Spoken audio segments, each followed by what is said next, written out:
강덕수 부장이 회사 정문 앞에서 멈춰선 것은 퇴근 시간이 훨씬 지난 저녁 8시가 넘어서였습니다. 손에는 종이 상자 하나가 들려 있었습니다. 34년 동안 다닌 회사에서 마지막으로 챙겨 나온 물건들이었습니다. 낡은 만년필 하나, 오래된 명함철, 딸이 초등학교 때 그려준 가족 그림, 그리고 정년퇴직식 때 쓰려고 미리 받아두었던 공로패, 시안 한 장. 그런데 이상했습니다. 그 공로패에는 이렇게 적혀 있었습니다. 34년 근속, 회사 발전에 기여한 공로를 기립니다. 덕수는 그 문장을 한참 바라보다가 결국 피식 웃고 말았습니다. 기린다니요. 기리기는커녕 회사는 그에게 점심시간도 끝나기 전에 책상을 비우라고 했습니다. 정년까지 딱 6개월 남은 사람이었습니다. 구독, 좋아요 꾹 눌러주시고 어디서 듣고 계신지 댓글도 달아주세요. 그곳에 행운과 행복이 가득하길 바랄게요. 사연 시작합니다. 아침에만 해도 그는 평소처럼 새벽 5시 반에 일어났습니다. 아내 미자는 따뜻한 누룽지를 끓여놓고 말했습니다. 여보, 오늘은 일찍 와요. 정년퇴직식 때 입을 양복, 세탁소에서 찾아와야 해요. 그 말에 덕수는 괜히 쑥스러워하며 대답했습니다. 아직 6개월이나 남았는데 뭘 벌써 그래. 말은 그렇게 했지만 마음 한쪽은 좋았습니다. 평생 회사밖에 모르고 살았던 사람에게 정년퇴직이라는 말은 부끄럽지만 작은 훈장 같았습니다. 높은 자리에 오른 적은 없었습니다. 임원은커녕 부장 자리에서만 12년째였습니다. 그래도 덕수는 자신이 부끄럽지 않았습니다. 비 오는 날도 눈 오는 날도 거래처 사장이 새벽에 전화하면 달려갔습니다. 공장에 문제가 생기면 명절 전날에도 내려갔고 후배들이 꺼리는 오래된 장부 정리도 묵묵히 해냈습니다. 그렇게 버티면 되는 줄 알았습니다. 회사는 몰라도 세월은 알아줄 줄 알았습니다. 하지만 그날 오전 10시 인사팀에서 전화가 왔습니다. 강덕수 부장님, 잠깐 회의실로 올라오시죠. 덕수는 대수롭지 않게 생각했습니다. 정년 준비 관련 서류일 수도 있고 인수인계 일정 이야기일 수도 있었습니다. 그는 오래된 수첩을 챙겨 회의실로 올라갔습니다. 문을 열자 분위기가 이상했습니다. 인사팀장, 신임전략본부장 최민규, 그리고 법무팀 직원까지 앉아 있었습니다. 테이블 위에는 얇은 서류 봉투 하나가 놓여 있었습니다. 민규가 먼저 입을 열었습니다. 부장님, 회사가 지금 큰 변화를 앞두고 있습니다. 덕수는 고개를 끄덕였습니다. 알고 있습니다. 요즘 젊은 직원들 중심으로 온라인 유통 쪽 많이 키우더군요. 민규는 웃지 않았습니다. 그래서 더더욱 조직을 가볍게 가져가야 합니다. 죄송하지만 부장님 자리는 이번 개편에서 없어집니다. 덕수는 처음엔 그 말을 잘 알아듣지 못했습니다. 없어진다니요? 인사팀장이 서류를 조심스럽게 밀었습니다. 희망퇴직 형식으로 처리될 겁니다. 오늘 중으로 서명해 주시면 위로금 조건은 최대한 맞춰드리겠습니다. 희망퇴직? 그 말이 참 이상했습니다. 희망은 회사가 하고 퇴직은 자신이 당하는데 이름은 희망퇴직이라니요. 덕수는 마른 침을 삼켰습니다. 저 정년까지 6개월 남았습니다. 그동안 큰 문제 없이 일했습니다. 인수인계도 제가 해야 할 일이 많고요. 그러자 민규가 차분한 목소리로 말했습니다. 부장님, 솔직히 말씀드리겠습니다. 예전 방식으로 일하시는 분들이 버티고 계시면 젊은 조직이 앞으로 못 나갑니다. 그 말에 덕수의 손가락이 굳었습니다. 예전 방식? 그 한마디가 34년을 한순간에 낡은 짐짝으로 만들어버렸습니다. 덕수는 애써 목소리를 낮췄습니다. 제가 회사에 방해가 됐습니까? 아무도 바로 대답하지 않았습니다. 그 침묵이 대답이었습니다. 결국 덕수는 서명하지 않겠다고 말하고 회의실을 나왔습니다. 그런데 자리로 돌아오니 이미 상황은 끝나 있었습니다.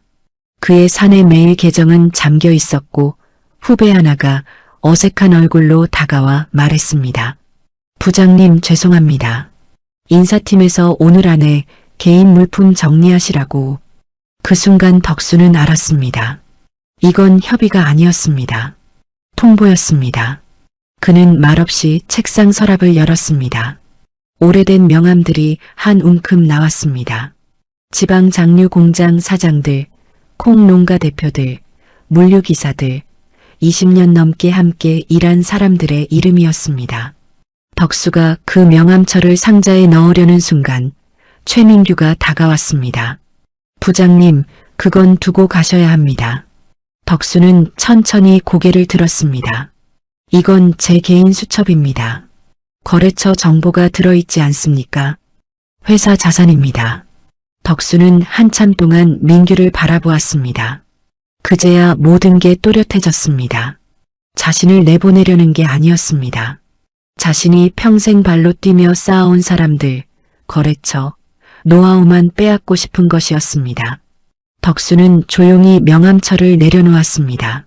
대신 상자 깊숙한 곳에서 작은 낡은 수첩 하나를 꺼내 안주머니에 넣었습니다. 그 수첩은 회사 전산에도 없고 누구에게도 보여준 적 없는 것이었습니다. 계절마다 장맛이 어떻게 달라지는지, 어느 농가의 콩이 어느 해에 좋았는지, 어떤 장인이 비 오는 날엔 숙성고 문을 열지 않는지 34년 동안 덕수의 손으로 직접 적어온 기록이었습니다. 회사 정문을 나설 때 경비원이 조심스럽게 물었습니다. 부장님, 오늘 일찍 가십니까? 덕수는 대답하지 못했습니다. 일찍 가는 게 아니라 다시는 들어오지 못하게 된 것이었습니다. 그날 밤 집 앞 골목에 도착한 덕수는 한참을 서 있었습니다. 창문 너머로 아내 미자가 보였습니다. 식탁 위에는 따뜻한 찌개가 올라와 있었고 의자 등받이에는 세탁소에서 찾아온 양복이 걸려 있었습니다. 정년퇴직식 때 입으려고 준비한 양복이었습니다. 덕수는 차마 초인종을 누르지 못했습니다. 평생 가족 앞에서 큰 소리 한 번 제대로 친 적 없는 남자였지만 그래도 가장이라는 이름 하나로 버텨왔습니다. 그런데 오늘은 그 이름마저 무너진 것 같았습니다. 그는 종이 상자를 내려다보았습니다. 34년의 세월이 고작 이 상자 하나에 담겨 있었습니다. 그리고 그때 덕수의 휴대폰이 울렸습니다. 오래된 거래처 박재문 사장이었습니다. 강 부장, 이상한 소문이 들리던데 사실이요? 본사에서 나한테 단가 20%를 깎으라 하더니 강 부장도 잘났다면서요? 덕수의 눈빛이 달라졌습니다. 박 사장은 분한 목소리로 말을 이었습니다. 그놈들이 강 부장 노트 보고 새 브랜드 만든다던데 그거 알고 있었어? 덕수는 숨을 멈췄습니다. 그 순간 깨달았습니다. 오늘 자신이 잃은 것은 직장이 아니었습니다. 자신의 34년을 도둑맞은 것이었습니다. 집 앞 골목에서 덕수는 한참을 서 있었습니다. 창문 너머로 보이는 식탁에는 김이 모락모락 나는 된장찌개가 올라와 있었습니다. 아내 미자는 늘 그랬습니다. 덕수가 늦게 들어와도 찌개만큼은 다시 데워놓고 기다렸습니다. 젊었을 때는 그게 당연한 줄 알았습니다. 회사 일로 지쳐 돌아오면 밥상이 차려져 있고 깨끗한 와이셔츠가 걸려 있고 다음 날 신을 구두가 현관 앞에 놓여 있는 것. 그 모든 게 어느 날 갑자기 생긴 것이 아니라는 걸 덕수는 나이가 들고서야 조금씩 알게 되었습니다. 그런데 그날은 현관문을 여는 손이 그렇게 무거울 수가 없었습니다. 회사에서 잘렸다는 말보다 더 무서운 건 그 말을 아내에게 해야 한다는 사실이었습니다. 정년까지 6개월 남았다고, 이제 조금만 버티면 된다고, 그동안 고생 많았다고 서로 위로하던 시간이 하루아침에 무너졌으니까요. 덕수는 종이 상자를 현관 옆에 내려놓고 조용히 신발을 벗었습니다. 미자가 주방에서 고개를 내밀었습니다. 왔어요? 오늘 늦었네. 세탁소에서 양복 찾아왔어요. 한번 입어볼래요? 덕수는 대답하지 못했습니다. 식탁 옆 의자에는 검은색 양복이 가지런히 걸려 있었습니다. 정년퇴직식 때 입으려고 미자가 며칠 전부터 신경 써서 맡긴 옷이었습니다. 낡은 양복이었지만 미자는 단추도 새로 달고 바지 끝단도 다시 손봤습니다. 새 옷은 못 사도 깨끗하게 입으면 되지 뭐. 당신 정년퇴직식인데 남들 보기 부끄럽진 않아야죠. 그 말을 듣는 순간 덕수는 목이 콱 막혔습니다. 정년퇴직식. 그 말이 이제는 너무 멀게 느껴졌습니다. 덕수는 말없이 식탁에 앉았습니다. 미자는 찌개를 덜어주며 계속 말했습니다. 수연이가 그러는데 아빠 퇴직하면 제주도라도 한번 다녀오자네요. 당신 맨날 회사 때문에 제대로 쉬어본 적 없잖아요. 이번엔 진짜 가요. 나도 비행기 타본 지가 언제인지 기억도 안 나네. 덕수는 숟가락을 들었다가 다시 내려놓았습니다. 여보, 왜요? 나 오늘 회사 그만뒀어. 미자는 처음엔 무슨 말인지 못 알아들은 사람처럼 멈춰 섰습니다. 찌개 냄비 뚜껑을 들고 있던 손이 허공에서 굳었습니다. 무슨 소리예요? 그만두다니. 정년 아직 남았잖아요. 덕수는 고개를 숙였습니다. 회사에서 나가라고 하더라. 그 짧은 한마디가 식탁 위에 무겁게 떨어졌습니다. 미자는 한동안 아무 말도 하지 못했습니다. 화를 내지도 않았고 울지도 않았습니다. 그저 덕수의 얼굴을 바라보았습니다. 34년 동안 새벽마다 같은 시간에 일어나 출근하던 남편, 비가 오면 거래처, 걱정부터 하던 남편, 명절에도 공장 전화 한 통이면 밥숟가락을 내려놓던 남편. 그런 사람이 정년을 6개월 앞두고 회사에서 쫓겨났다는 게 믿기지 않는 얼굴이었습니다. 당신이 뭘 잘못했는데요? 그 말에 덕수는 가슴이 더 아팠습니다. 잘못한 건 없대. 그냥 내가 낡았대. 미자의 눈가가 붉어졌습니다. 낙단이요. 사람이 물건이에요? 34년을 일한 사람한테 어떻게 그런 말을 해요? 덕수는 억지로 웃으려 했습니다. 세상이 바뀌었나 봐. 세상이 바뀐 거랑 사람 버리는 게 무슨 상관이에요. 미자는 결국 젓가락을 내려놓았습니다. 그리고 의자에 걸려있던 양복을 바라보았습니다. 그 양복은 아무 죄도 없는데 괜히 초라해 보였습니다. 덕수도 그 양복을 보지 않으려 고개를 돌렸습니다. 그때 현관문이 열리고 딸 수연이 들어왔습니다. 나왔어. 아빠, 왜 이렇게 조용해? 수연은 분위기를 보고 곧바로 이상함을 느꼈습니다. 식탁에는 밥이 차려져 있는데 아무도 먹지 않았고 엄마 눈은 벌써 젖어 있었습니다. 무슨 일 있어? 미자는 대답하지 못했습니다. 덕수가 대신 말했습니다. 아빠 회사 그만뒀다. 수연은 가방을 내려놓다가 멈췄습니다. 정년 전에? 왜? 회사 사정이 어렵다더라. 수연은 아버지 얼굴을 보더니 바로 알아차렸습니다. 회사 사정 때문만은 아니구나. 평생 자기 얘기를 잘하지 않던 아버지가 저렇게 고개를 숙이고 있는 건 단순한 퇴직이 아니라는 거려. 아빠, 해고당한 거야? 덕수는 대답하지 않았습니다. 하지만 침묵이 대답이었습니다. 수연은 화가 난 듯 자리에서 일어났습니다. 말도 안 돼. 정년 6개월 남은 사람을 어떻게 잘라? 그거 신고해야 되는 거 아니야? 덕수는 작게 고개를 저었습니다. 싸워봐야 쉽지 않다. 서류상으론 희망퇴직으로 만들려고 하더라. 아빠가 희망한 것도 아닌데 무슨 희망퇴직이야. 수연의 말에 미자가 조용히 눈물을 닦았습니다. 덕수는 가족 앞에서 더 이상 무너지고 싶지 않았습니다. 그래서 괜찮은 척 말했습니다. 걱정 마라. 위로금도 조금 나온다니까 당장 굶지는 않아. 하지만 말과 달리 그의 마음은 텅 비어 있었습니다. 돈 때문만은 아니었습니다. 월급이 끊긴 것도 두려웠지만 더 두려운 건 내일 아침이었습니다. 34년 동안 알람이 울리면 아무 생각 없이 일어나 씻고 출근하던 사람이 이제는 갈 곳 없이 눈을 떠야 한다는 사실이 그를 무너뜨렸습니다. 그날 밤 덕수는 잠을 이루지 못했습니다.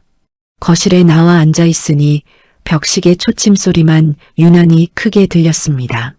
미자는 방 안에서 잠든 척하고 있었지만 덕수는 알고 있었습니다. 아내도 잠들지 못하고 있다는 걸요. 덕수는 조용히 종이 상자를 열었습니다. 회사에서 가져온 물건들이 들어 있었습니다. 낡은 만년필, 가족사진, 공로패 시안, 그리고 안주머니에 넣어온 작은 수첩 하나. 그는 수첩을 펼쳤습니다. 거기에는 34년 동안 쌓아온 기록이 빼곡했습니다.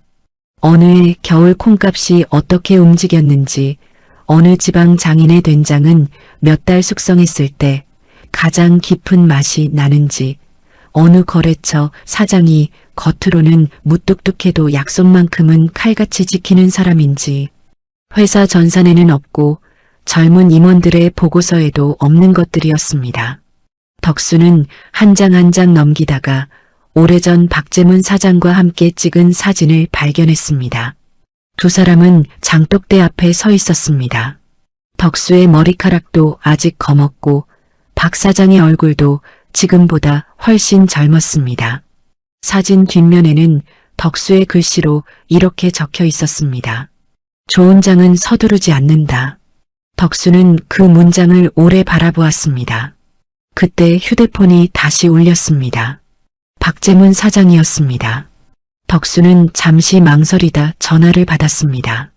강 부장 미안한데 내가 아무리 생각해도 화가 나서 잠이 안 오네. 박 사장의 목소리는 거칠었지만 떨리고 있었습니다. 본사놈들이 단가를 깎자고 하길래 내가 싫다 했소. 그랬더니 다른 데로 갈아탈 수 있다고 협박하더군. 그런데 더 기가 막힌 건 뭔지 아시오? 당신이 예전에 만든 전통 장류 기획안을 들먹이면서 자기들이 새 브랜드를 만든답디다. 덕수는 손에 쥔 수첩을 꽉 움켜쥐었습니다. 그 기획안은 아직 완성도 안 된 겁니다. 그러니까 문제지. 그 사람들은 종이만 보고 장맛을 만들 수 있다고 생각하는 거요. 강 부장, 아니 덕수 씨. 당신 정말 이대로 끝낼 거요? 덕수는 대답하지 못했습니다. 끝. 오늘 하루 종일 그 단어가 머릿속을 떠나지 않았습니다. 회사에서 나온 순간 인생도 끝난 것 같았습니다. 하지만 박 사장의 말을 듣고 나니 마음 한구석에서 아주 작은 불씨가 살아나는 것 같았습니다. 그때 방문이 조용히 열렸습니다. 미자가 거실로 나왔습니다. 그녀는 덕수 손에 들린 수첩을 보고 물었습니다. 그게 뭐예요? 덕수는 잠시 망설이다 말했습니다. 내가 회사 다니면서 적어온 거야. 장 만드는 사람들, 거래처, 원재료, 막 그런 것들. 미자는 덕수 옆에 앉았습니다. 그럼 그건 회사 것이 아니네요. 덕수는 아내를 바라보았습니다. 미자가 조용히 말했습니다. 당신이 발로 뛰어서 적은 거잖아요. 당신이 사람 만나고 혼나고 기다리고 배우면서 적은 거잖아요. 그럼 그건 당신 인생이지 회사 물건이 아니죠. 그 말에 덕수의 눈시울이 뜨거워졌습니다. 평생 회사 이름으로만 살아왔다고 생각했습니다. 회사 명함이 있어야 자신도 쓸모 있는 사람인 줄 알았습니다. 그런데 아내는 너무 당연하다는 듯 말해주었습니다. 그 시간이 당신 것이라고요. 덕수는 수첩을 덮었습니다. 그리고 아주 조심스럽게 말했습니다. 여보, 나 뭔가 한번 해보고 싶어. 미자는 놀란 얼굴로 그를 보았습니다. 뭐려? 큰 건 못해. 나이도 있고 돈도 많지 않고. 그런데 내가 아는 장맛, 내가 아는 사람들, 당신 손맛 그걸로 작은 가게라도 한번 해보면 어떨까? 미자는 바로 대답하지 않았습니다. 퇴직금은 가족의 마지막 안전망이었습니다. 그 돈으로 창업을 한다는 건 말처럼 쉬운 일이 아니었습니다. 실패하면 정말 아무것도 남지 않을 수 있었습니다. 하지만 미자는 그날 처음으로 덕수의 눈빛을 보았습니다. 회사에서 쫓겨난 남자의 눈이 아니라 다시 한번 살아보려는 사람의 눈이었습니다. 미자는 한숨을 길게 내쉬었습니다. 무섭네요. 덕수는 고개를 끄덕였습니다.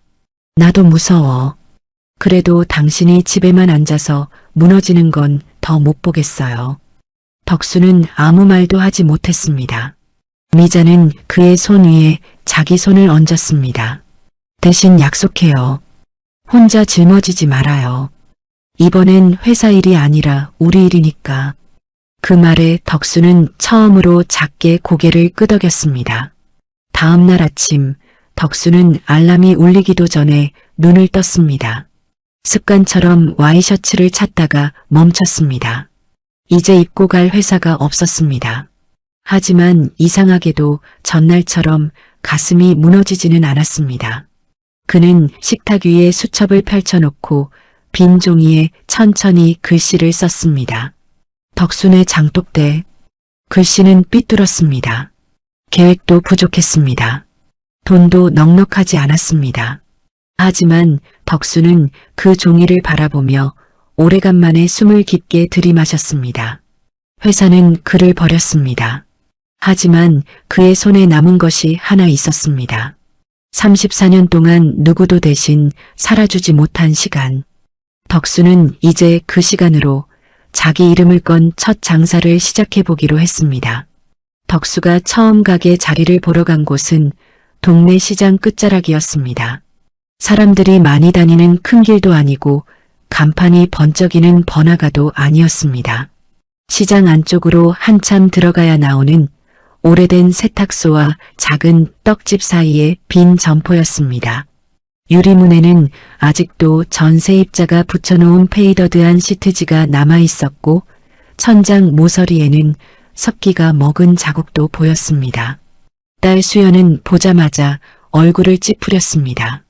아빠, 여기 너무 안쪽 아니야? 요즘 장사는 위치가 반인데. 덕수도 모르지 않았습니다. 좋은 자리는 보증금부터 달랐습니다. 정년까지 기다렸다면 퇴직금이라도 조금 더 여유 있었겠지만 회사는 그 6개월마저 빼앗아갔습니다. 덕수에게 남은 돈은 많지 않았습니다. 집 대출도 있었고 앞으로 병원비가 들 나이도 생각해야 했습니다. 그래도 그는 빈 점포 안으로 천천히 걸어 들어갔습니다. 낡은 바닥을 밟을 때마다 삐걱거리는 소리가 났습니다. 그런데 이상하게도 덕수는 그 소리가 싫지 않았습니다. 회사에서 마지막으로 책상을 비우던 날의 그 차가운 침묵보다 차라리 이 낡은 바닥 소리가 더 살아있는 것 같았습니다. 여기면 됐다. 미자가 놀라 물었습니다. 정말 여기서 하려고요? 덕수는 고개를 끄덕였습니다. 처음부터 크게 할 형편도 아니고 우리한테 맞게 시작해야지. 된장, 고추장 조금씩 들여놓고 당신 반찬 몇 가지 놓고 손님들한테 직접 설명하면서 팔면 돼. 말은 그렇게 했지만 막상 준비는 만만치 않았습니다. 간판 하나 다는데도 돈이 들었고 냉장고 하나 들이는데도 돈이 들었습니다. 작은 조리대, 포장용기, 선반, 카드 단말기, 위생교육, 사업자 등록까지 회사 다닐 때는 신경도 쓰지 않았던 일들이 매일같이 덕수의 앞을 막아섰습니다. 미자는 장부를 보다가 한숨을 쉬었습니다. 여보, 벌써 1,000만 원 넘게 나갔어요. 아직 장사 시작도 안 했는데. 덕수는 괜찮은 척했습니다. 처음엔 다 그렇겠지. 하지만 밤이 되면 그의 얼굴도 어두워졌습니다. 회사에서는 수십억 단위 거래처도 관리하던 사람이었습니다.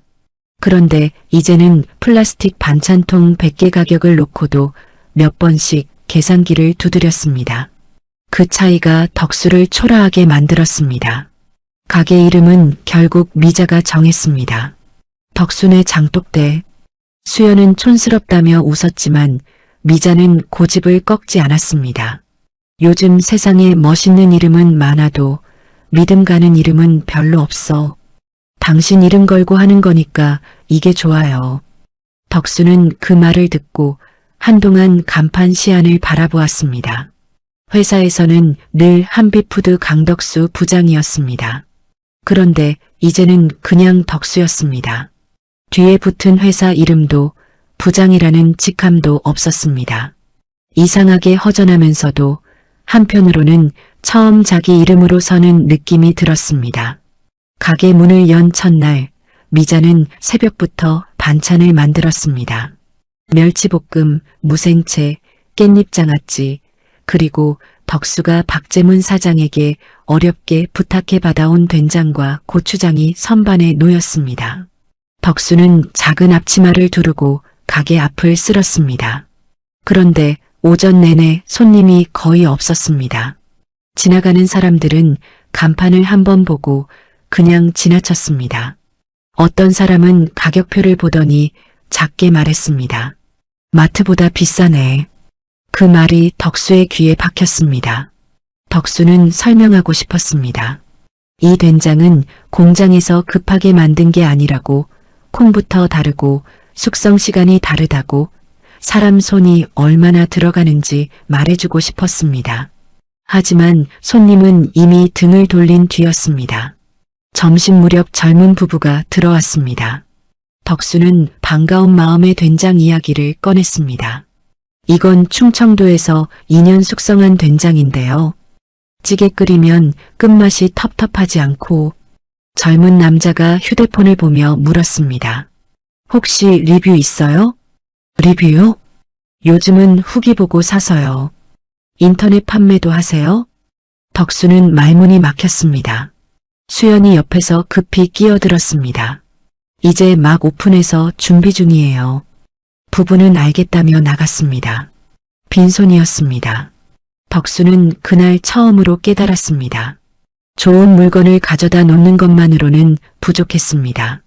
세상은 이미 자신이 알던 장사 방식과 달라져 있었습니다. 회사에서 들었던 예전 방식이라는 말이 다시 떠올랐습니다. 덕수는 그 말을 떨쳐내려 했지만 마음 한쪽이 서늘해졌습니다. 저녁이 가까워질 때까지 매출은 고작 38,000원이었습니다. 미자는 애써 밝게 말했습니다. 첫날인데 뭐, 내일부터 나아지겠죠. 하지만 수연은 조용히 장부를 정리하며 아무 말도 하지 않았습니다. 덕수는 그런 가족의 표정을 보는 게 더 힘들었습니다. 차라리 자기 혼자 실패하는 거라면 버틸 수 있었습니다. 그런데 아내와 딸까지 자기 때문에 불안해하는 걸 보니 가슴이 무너졌습니다. 그날 밤 덕수는 가게 문을 닫고도 한참을 안에 앉아 있었습니다. 선반 위 장동 모양 스티커, 아직 많이 남은 반찬통, 거의 줄지 않은 된장통들이 눈에 들어왔습니다. 내가 괜한 짓을 한 건가? 그 말이 혼잣말처럼 흘러나왔습니다. 다음 날도 크게 다르지 않았습니다. 사흘째 되는 날에는 비까지 내렸습니다. 시장 골목은 한산했고 사람들은 우산을 쓰고 빠르게 지나갔습니다. 덕수는 가게 앞에 서 있다가 젖은 바닥만 바라보았습니다. 그때 허리가 조금 굽은 할머니 한 분이 가게 안으로 들어왔습니다. 회색 우비를 입고 손에는 낡은 장바구니를 들고 있었습니다. 여기 새로 생긴데요? 덕수는 얼른 고개를 숙였습니다. 네, 어머니. 한번 둘러보세요. 할머니는 된장통 앞에서 멈춰 섰습니다. 요즘 된장은 다 달기만 해서 못 먹겠어. 옛날 된장 맛나는 거 있어요? 덕수는 조심스럽게 작은 종지의 된장을 덜어 내밀었습니다. 이건 오래 숙성한 거라 짠맛 뒤에 구수한 맛이 올라옵니다. 찌개 끓이실 때 많이 넣지 마시고 마지막에 한 숟갈만 더 풀어보세요. 할머니는 손끝으로 조금 찍어 맛을 보았습니다. 그리고 아무 말 없이 눈을 감았습니다. 덕수는 긴장했습니다. 잠시 뒤 할머니가 천천히 말했습니다. 이거 우리 친정엄마가 해주던 맛이네. 그 한마디에 덕수는 숨을 멈췄습니다. 할머니는 된장 한 통과 깻잎 장아찌 하나를 골랐습니다. 계산을 마친 뒤에도 그냥 가지 않고 덕수를 바라보았습니다. 사장님, 이거 직접 만든 건 아니어도 고른 사람은 제대로 골랐네. 장맛은 속이면 티가 나요. 사람도 그렇고. 덕수는 목이 메어 제대로 대답하지 못했습니다. 감사합니다, 어머니. 할머니는 장바구니를 들고 나가다가 다시 돌아보았습니다. 가게 오래 해요. 이런 맛은 없어지면 안 돼. 그날 매출은 여전히 적었습니다. 하지만 덕수는 이상하게 무너지지 않았습니다. 누군가 알아봐 준 것입니다. 회사가 낡았다고 버린 그의 시간이 누군가에게는 그리운 맛이 된 것입니다. 저녁에 미자가 남은 반찬을 정리하며 말했습니다. 오늘은 표정이 좀 낫네요. 덕수는 작게 웃었습니다. 처음으로 손님한테 칭찬 들었어. 뭐라는데요? 덕수는 할머니의 말을 그대로 떠올렸습니다. 없어지면 안 되는 맛이래. 미자는 잠시 손을 멈추더니 조용히 웃었습니다. 그럼 우리 없어지지 말아야겠네요. 덕수는 고개를 끄덕였습니다. 가게는 아직 어렵고 통장은 빠르게 줄어들고 있었습니다. 온라인 주문도 없고 입소문도 나지 않았습니다. 하지만 덕수는 그날 처음으로 알았습니다. 자기 인생이 아직 끝나지 않았다는 것을요. 그리고 작은 가게 한쪽에 놓인 낡은 수첩을 다시 펼쳤습니다. 그 안에는 회사가 빼앗아가지 못한 시간이 그대로 남아 있었습니다. 덕수는 빈 페이지에 오늘의 일을 적었습니다. 첫 단골, 김복래 어머니, 된장 한 통, 깻잎 장아찌 하나, 친정엄마 마시라고 하심. 그는 마지막 줄에 천천히 한 문장을 더 적었습니다. 버티는 맛을 알아보는 사람은 반드시 있다. 덕순의 장독대가 겨우 숨을 붙이고 있을 무렵이었습니다. 매출은 아직 넉넉하지 않았습니다. 하루에 손님이 10명만 들어와도 미자는 오늘은 장사 좀 됐네요 하고 웃었고, 수연은 온라인 판매 페이지를 만들겠다며 밤마다 컴퓨터 앞에 앉았습니다. 덕수는 아직도 카드 단말기 조작이 서툴러서 손님 앞에서 몇 번씩 버튼을 잘못 눌렀지만 그래도 하루하루 버티고 있었습니다. 그런데 어느 날 아침 수연이 휴대폰을 보다가 갑자기 얼굴을 굳혔습니다. 아빠, 이거 봐. 덕수는 된장통을 정리하다 말고 딸의 휴대폰 화면을 들여다보았습니다. 화면에는 한빛푸드의 대대적인 신제품 광고가 떠 있었습니다. 30년 전통 현장 노하우를 담은 프리미엄 장류 브랜드 한빛 명가. 덕수는 그 문구를 보는 순간 손이 멈췄습니다. 광고 영상에는 고급스러운 장독대와 황금빛 콩밭이 나왔습니다. 중년의 배우가 장독 뚜껑을 열며 말했습니다. 오래 기다린 맛, 장인의 시간으로 완성했습니다. 그 말까지는 그럴 수 있었습니다. 식품회사라면 누구나 전통, 장인, 숙성 같은 말을 쓸 수 있으니까요. 하지만 문제는 그 다음이었습니다. 제품 설명에 적힌 원재료 산지, 숙성 콘셉트, 계절별 배합 방식, 심지어 포장 뒷면의 문구까지 덕수에게는 너무 익숙했습니다. 봄콩은 향을 살리고 가을콩은 깊이를 더한다. 덕수의 얼굴이 굳었습니다. 그 문장은 오래전 덕수가 직접 기획안에 적어 넣었던 말이었습니다. 회사 신제품 회의에서 몇 번이나 설명했지만 젊은 임원들이 촌스럽다며 넘겼던 문장이었습니다. 미자가 조심스럽게 물었습니다. 왜 그래요? 덕수는 한참 뒤에야 입을 열었습니다. 이거 내가 만든 기획안이야. 수연이 놀라 되물었습니다. 뭐? 회사에서 아빠 자료를 그대로 쓴 거야? 덕수는 휴대폰을 받아들고 화면을 천천히 넘겼습니다. 보면 볼수록 확실했습니다. 단순히 비슷한 수준이 아니었습니다. 덕수가 10년 넘게 거래처를 돌며 정리한 전통 장류 브랜드 구상안, 지방 장인들과 협업하려던 계획, 원재료 산지별 맛의 차이를 살리자는 방향까지 거의 그대로 들어가 있었습니다. 다만 한 가지가 빠져 있었습니다. 그 안에는 덕수의 이름이 없었습니다. 덕수는 아무 말 없이 앞치마를 벗었습니다. 나 회사 좀 다녀오마. 미자가 급히 막았습니다. 가서 싸우려고요? 지금 혼자 가면 또 무시당해요. 덕수는 조용히 말했습니다. 싸우러 가는 거 아니야. 물어보러 가는 거야. 내 34년이 정말 회사 것인지. 한비푸드 본사 로비는 예전 그대로였습니다. 반짝이는 대리석 바닥, 벽에 걸린 회사 연역, 그리고 사람과 신뢰로 만든 40년이라는 커다란 문구. 덕수는 그 문구 앞에서 잠시 멈췄습니다. 예전에는 자랑스럽게 보였던 말이 이제는 낯설고 차갑게 느껴졌습니다. 안내 데스크 직원은 덕수를 알아보고 당황한 표정을 지었습니다. 강 부장님 아니 강 선생님. 무슨 일로 오셨어요? 부장님이라는 말이 나오다 끊긴 순간 덕수는 자신이 정말 이 회사 사람이 아니게 되었다는 걸 다시 느꼈습니다. 잠시 뒤 최민규 전략본부장이 로비로 내려왔습니다.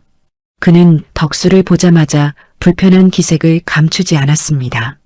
강 부장님, 연락도 없이 오시면 곤란합니다. 덕수는 차분히 휴대폰 화면을 내밀었습니다. 이 제품 설명, 누가 쓴 겁니까?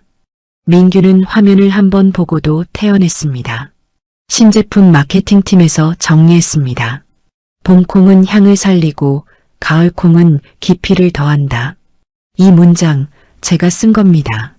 민규는 잠시 침묵하더니 담담히 말했습니다. 부장님이 회사 재직 중 작성한 자료라면 회사 자산입니다. 덕수의 손끝이 떨렸습니다. 그 자료가 그냥 책상에 앉아서 나온 줄 압니까? 제가 비 오는 날 장독대 옆에서 장인들 기다리고 새벽 기차 타고 농가 내려가고 명절 전날에도 공장 분량 잡으러 뛰어다니며 적은 겁니다. 민규는 조금도 물러서지 않았습니다. 그 모든 활동도 회사 업무의 일부였습니다.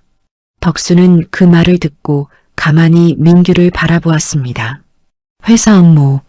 참 편한 말이었습니다. 사람이 흘린 땀도 쌓아온 신뢰도 거래처, 사장들과 나눈 술잔 속 약속도 그 한마디로 모두 회사 것이 되어버렸습니다. 그럼 나는 뭡니까? 덕수가 물었습니다. 민규는 대답하지 못했습니다.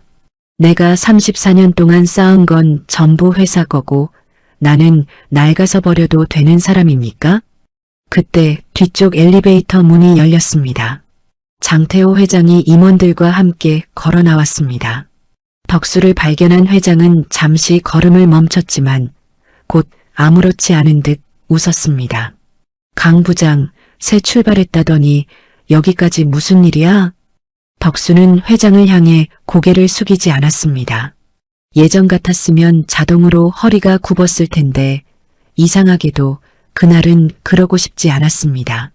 회장님, 제 기획안으로 신제품을 만드셨습니까?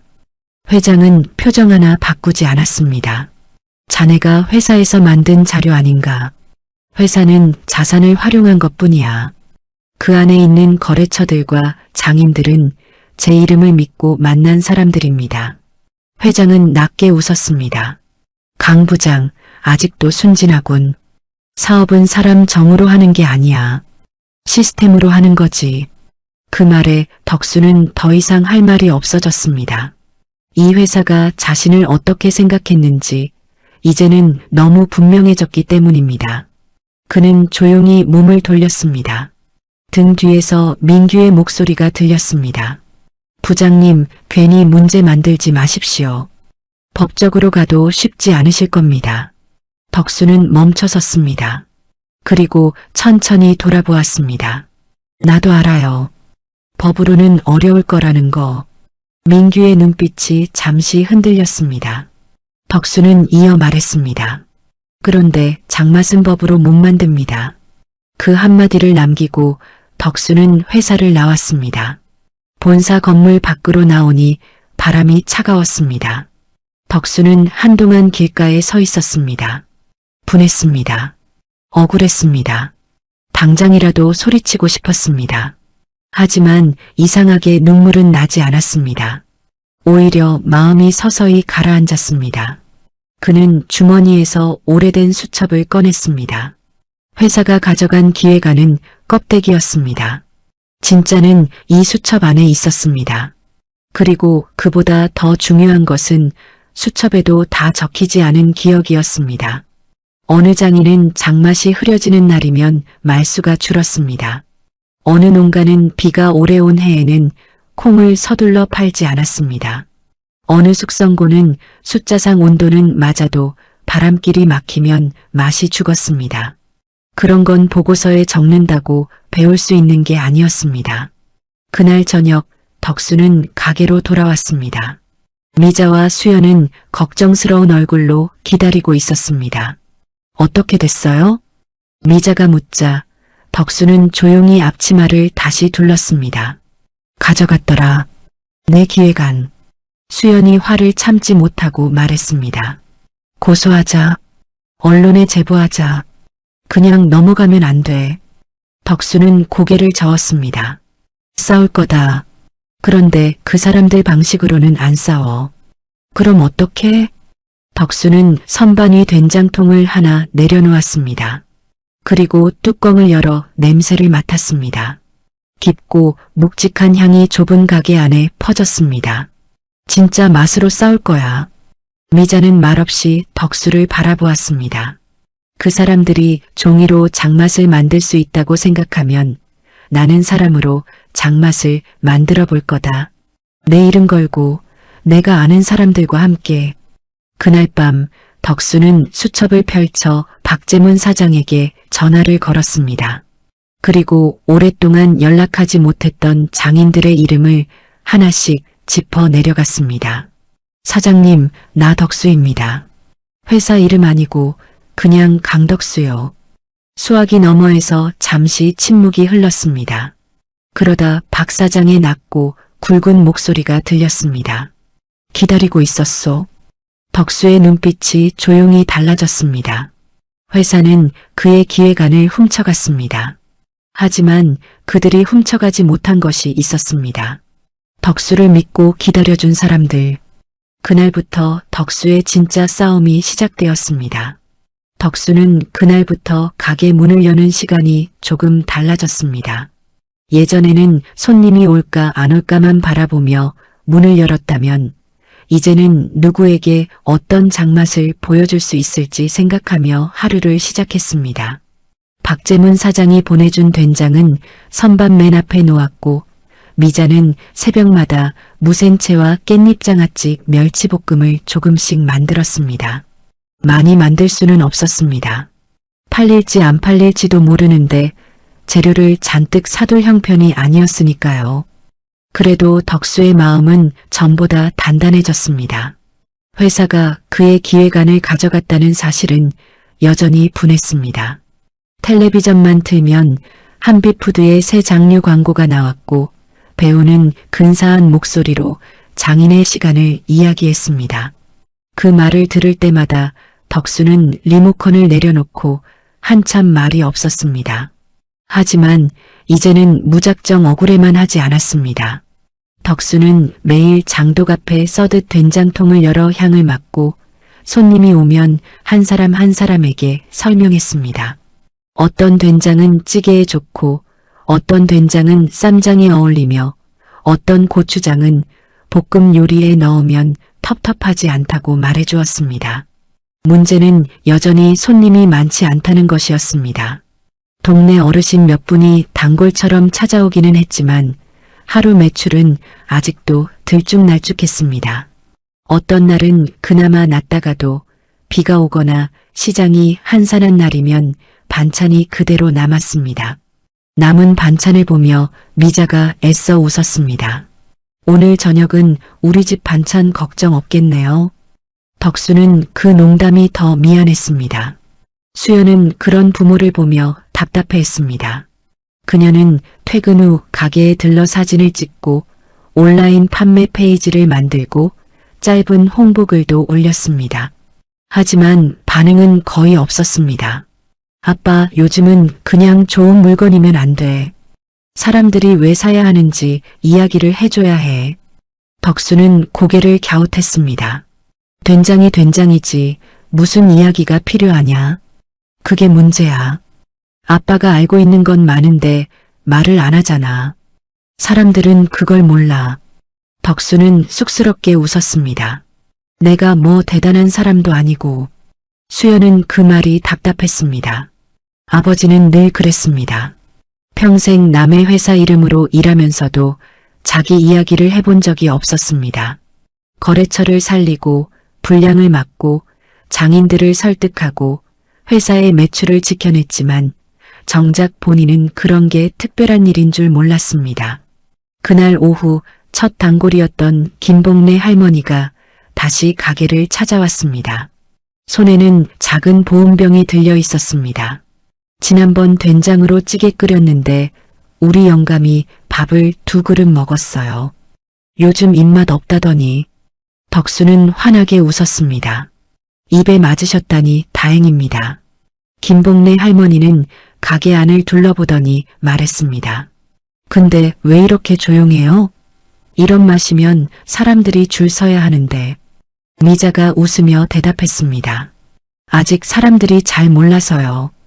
그때 수연이 조심스럽게 휴대폰을 들었습니다.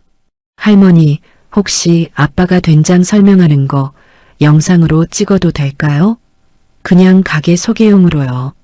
덕수는 손사래를 쳤습니다. 아이고, 뭘 그런 걸 찍어. 내가 배우도 아니고. 김복래 할머니가 덕수를 탁 쳐다보았습니다. 사장님, 배우보다 사장님 말이 더 낫지. 요즘 텔레비전에 나오는 사람들 장맛도 모르면서 장인 타령하잖아요. 사장님은 진짜로 아는 사람이잖아.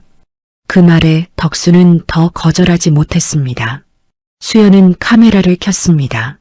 덕수는 어색하게 앞치마를 만지작거리다가 된장통 하나를 열었습니다. 깊은 향이 가게 안에 퍼졌습니다.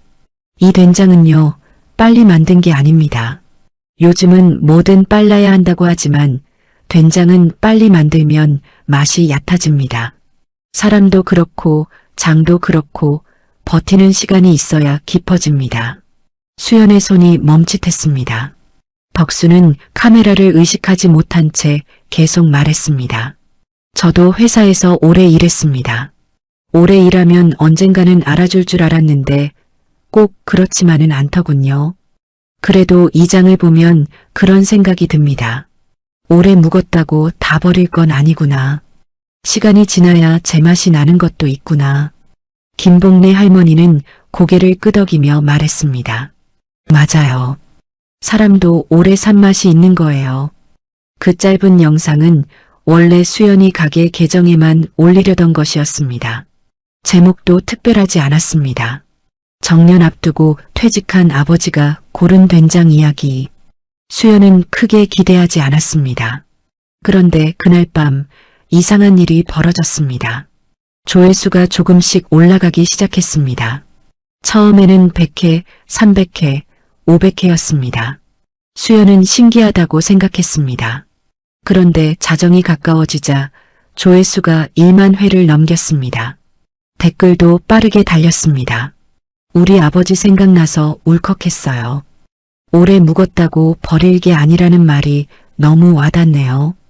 회사에서 퇴직한 남편한테 보여주고 싶어요. 된장 사려면 어디로 가면 되나요? 수연은 놀라서 방문을 열고 나왔습니다. 아빠, 엄마, 이거 봐. 덕수와 미자는 잠옷 차림으로 거실에 나왔습니다. 수연의 휴대폰 화면에는 댓글이 계속 올라오고 있었습니다. 덕수는 처음에는 숫자를 잘 이해하지 못했습니다. 이게 다 사람들이 본 거냐? 응. 아빠 영상이 퍼지고 있어. 덕수는 어쩔 줄 몰라 했습니다. 내가 무슨 말을 잘못한 건 아니지? 미자는 화면을 보다가 조용히 눈시울을 붉혔습니다. 댓글 속 사람들은 된장 이야기를 하고 있었지만 사실은 자기 아버지, 자기 남편, 자기 인생을 이야기하고 있었습니다. 오래 일하고도 밀려난 사람들, 젊은 세상에서 낡았다는 말을 들은 사람들, 그래도 아직 자기 안에 깊은 맛이 남아있다고 믿고 싶은 사람들이 덕수의 말에 마음을 얹고 있었습니다. 다음 날 아침 가게 문을 열기도 전에 전화가 울렸습니다. 거기 된장 파는 곳 맞죠? 덕수는 얼떨떨하게 대답했습니다. 네, 맞습니다. 영상 보고 전화드렸어요. 택배도 되나요? 그 전화를 시작으로 전화가 계속 왔습니다. 수연이 급히 온라인 주문 링크를 다시 정리했고 미자는 포장 용기를 꺼내기 시작했습니다. 오전이 지나기도 전에 준비해둔 된장 절반이 팔렸습니다. 오후에는 김복래 할머니가 친구 2명을 데리고 왔습니다. 내가 말했죠? 여기 없어지면 안 되는 맛이라고. 덕수는 정신없이 손님을 응대했습니다. 카드 단말기를 또 한 번 잘못 눌렀고 택배 주소를 적다가 우편 번호를 빼먹기도 했습니다. 그런데 이상하게도 손님들은 웃으며 기다려 주었습니다. 천천히 하세요, 사장님. 저희 아버지도 이 영상 보고 한참 말이 없으셨어요. 맛도 맛인데 사장님 이야기 때문에 사고 싶었어요. 그날 저녁 덕순의 장독대는 처음으로 준비한 물건을 거의 다 팔았습니다. 미자는 빈 선반을 보며 믿기지 않는다는 듯 말했습니다. 여보, 우리 오늘 진짜 장사한 것 같아요. 덕수는 대답 대신 의자에 털썩 앉았습니다. 다리가 후들거렸습니다. 회사에서 밤샘 근무를 했을 때보다 더 피곤했지만 마음은 이상하게 가벼웠습니다. 그때 수연이 조심스럽게 말했습니다. 아빠, 주문이 더 들어오고 있어. 이대로면 물량이 부족해. 미자의 얼굴에 기쁨과 걱정이 동시에 떠올랐습니다. 그럼 더 들여와야 하는 거 아니에요? 덕수는 잠시 말이 없었습니다. 많이 팔 수 있다면 좋았습니다. 퇴직금이 줄어드는 걱정도 덜 수 있고 가게도 살릴 수 있었습니다. 하지만 마음 한쪽이 조심스러웠습니다. 무리해서 물량을 늘리면 맛을 지키기 어려울 수도 있었습니다. 한비푸드가 저지른 실수가 바로 그것이었습니다. 숫자만 보고 속도만 보고 정작 장맛을 기다리는 시간을 무시한 것. 덕수는 천천히 고개를 들었습니다. 수연아, 주문은 받을 수 있는 만큼만 받자. 수연이 놀라 물었습니다. 아빠, 지금 기회야. 사람들이 찾을 때 팔아야지. 덕수는 조용히 말했습니다. 기회인 건 안다. 그런데 내가 회사를 나오고 배운 게 하나 있다. 사람 마음도 장맛도 한 번 잃으면 다시 돌아오기 어렵다. 미자는 그런 덕수를 바라보다 고개를 끄덕였습니다. 덕수는 빈 선반 앞에 서서 작은 종이에 글씨를 써붙였습니다. 오늘 준비한 장은 모두 판매되었습니다. 좋은 맛을 지키기 위해 하루 판매량을 제한합니다. 글씨는 투박했습니다. 하지만 그 문장 앞에서 덕수는 처음으로 자기 장사의 기준을 세운 것 같았습니다. 그날 밤 덕수는 수첩을 펼쳐 새로 적었습니다. 많이 파는 것보다 오래 믿게 하는 것이 먼저다. 그리고 마지막에 한 줄을 덧붙였습니다. 오늘 세상이 내 오래된 시간을 처음으로 들어주었다. 영상이 퍼진 뒤로 덕순의 장독대는 완전히 달라졌습니다. 예전에는 손님 한 명만 들어와도 미자가 눈짓으로 덕수를 불렀지만 이제는 가게 문을 열기 전부터 사람들이 골목 앞에 서 있었습니다. 멀리서 일부러 찾아온 사람도 있었고 부모님께 보내드리겠다며 된장과 장아찌를 여러 개씩 사가는 젊은 사람들도 있었습니다. 덕수는 여전히 어색했습니다. 손님들이 사진을 찍자고 하면 얼굴이 빨개졌고 사장님 말씀 듣고 울었어요 라는 말을 들으면 괜히 시선을 피했습니다. 그는 유명해지고 싶었던 사람이 아니었습니다. 그저 회사에서 버림받은 뒤 자기 손에 남은 것으로 다시 살아보려 했을 뿐이었습니다. 하지만 세상은 덕수의 이야기를 그냥 지나치지 않았습니다. 어느 날 오후 양복을 말끔하게 입은 남자 한 명이 가게로 들어왔습니다. 손님치고는 어딘가 달랐습니다. 물건을 고르기보다 선반 배치와 포장 상태, 손님 흐름을 유심히 살폈습니다. 덕수가 다가가자 남자는 정중히 명함을 내밀었습니다. 안녕하세요. 대한마켓 식품 바이어 이준모입니다. 덕수는 명함을 받아들고도 잠시 멈칫했습니다. 대한마켓이라면 전국에 매장을 가진 큰 유통사였습니다. 회사 다닐 때는 입점 한번 하려고 몇 달씩 자료를 만들고 담당자 한번 만나려고 줄을 서던 곳이었습니다. 그런 곳에 바이어가 자기 작은 가게까지 찾아온 것입니다. 이준모 바이어는 미리 준비한 듯 차분하게 말을 꺼냈습니다. 사장님 영상도 봤고 제품도 직접 먹어봤습니다. 스토리도 좋지만 맛이 더 좋더군요. 저희 쪽에서 정식 입점을 제안드리고 싶습니다. 미자는 조리대 뒤에서 손을 멈췄고 수연은 눈을 크게 떴습니다. 덕수는 조심스럽게 물었습니다. 입점이라면 전국 매장에 들어간다는 말입니까? 네. 처음엔 수도권 주요 매장부터 시작하고 반응이 좋으면 전국으로 확대할 수 있습니다. 온라인 기획전도 함께 열 수 있고요. 바이어는 계약 조건이 적힌 서류를 꺼냈습니다. 예상 발주량, 납품 단가, 행사 계획이 빼곡히 적혀 있었습니다. 덕수는 숫자를 보다가 숨을 삼켰습니다. 한 달 매출 예상액이 지금 가게에서 몇 달을 버텨야 벌까 말까 한 금액이었습니다. 미자의 얼굴이 흔들렸습니다. 그 돈이면 줄어드는 퇴직금 걱정을 덜 수 있었습니다. 집 대출도 조금 갚을 수 있고 가게를 넓힐 수도 있었습니다. 수연도 조용히 계산기를 두드려 보더니 낮게 말했습니다. 아빠, 이건 진짜 기회야. 덕수도 모르는 척할 수 없었습니다. 평생 월급쟁이로 살아온 사람에게 자기 이름이 붙은 물건이 전국 매장에 놓인다는 건 상상도 못한 일이었습니다. 회사에서 내쫓긴 뒤 겨우 시장 끝 가게를 얻었던 사람이 이제는 큰 유통사와 계약을 앞두고 있었습니다. 하지만 계약서를 읽던 덕수의 표정이 조금씩 굳어졌습니다. 조건 중간에 이런 문장이 있었습니다. 안정적 물량 확보를 위해 일부 생산 공정은 협력 공장 위탁 가능. 그리고 또 다른 항목에는 이렇게 적혀 있었습니다. 행사 물량 대응을 위해 숙성 기간 및 포장 단가 조정 협의. 덕수는 그 문장들을 한참 바라보았습니다. 이준모 바이어가 설명했습니다.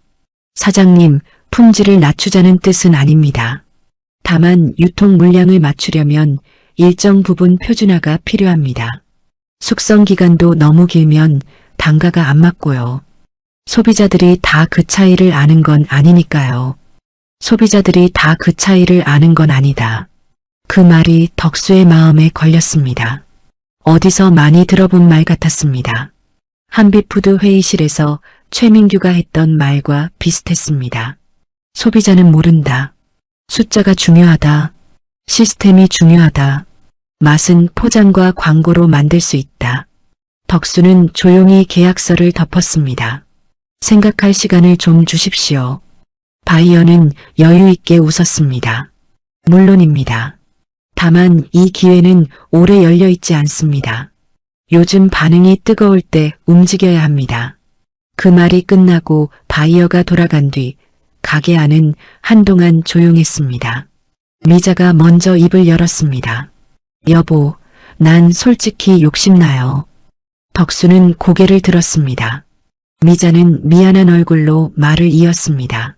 당신 원칙 중요한 거 알아요. 그런데 우리도 이제 나이가 있잖아요. 언제까지 이렇게 새벽부터 밤까지 버틸 수 있겠어요?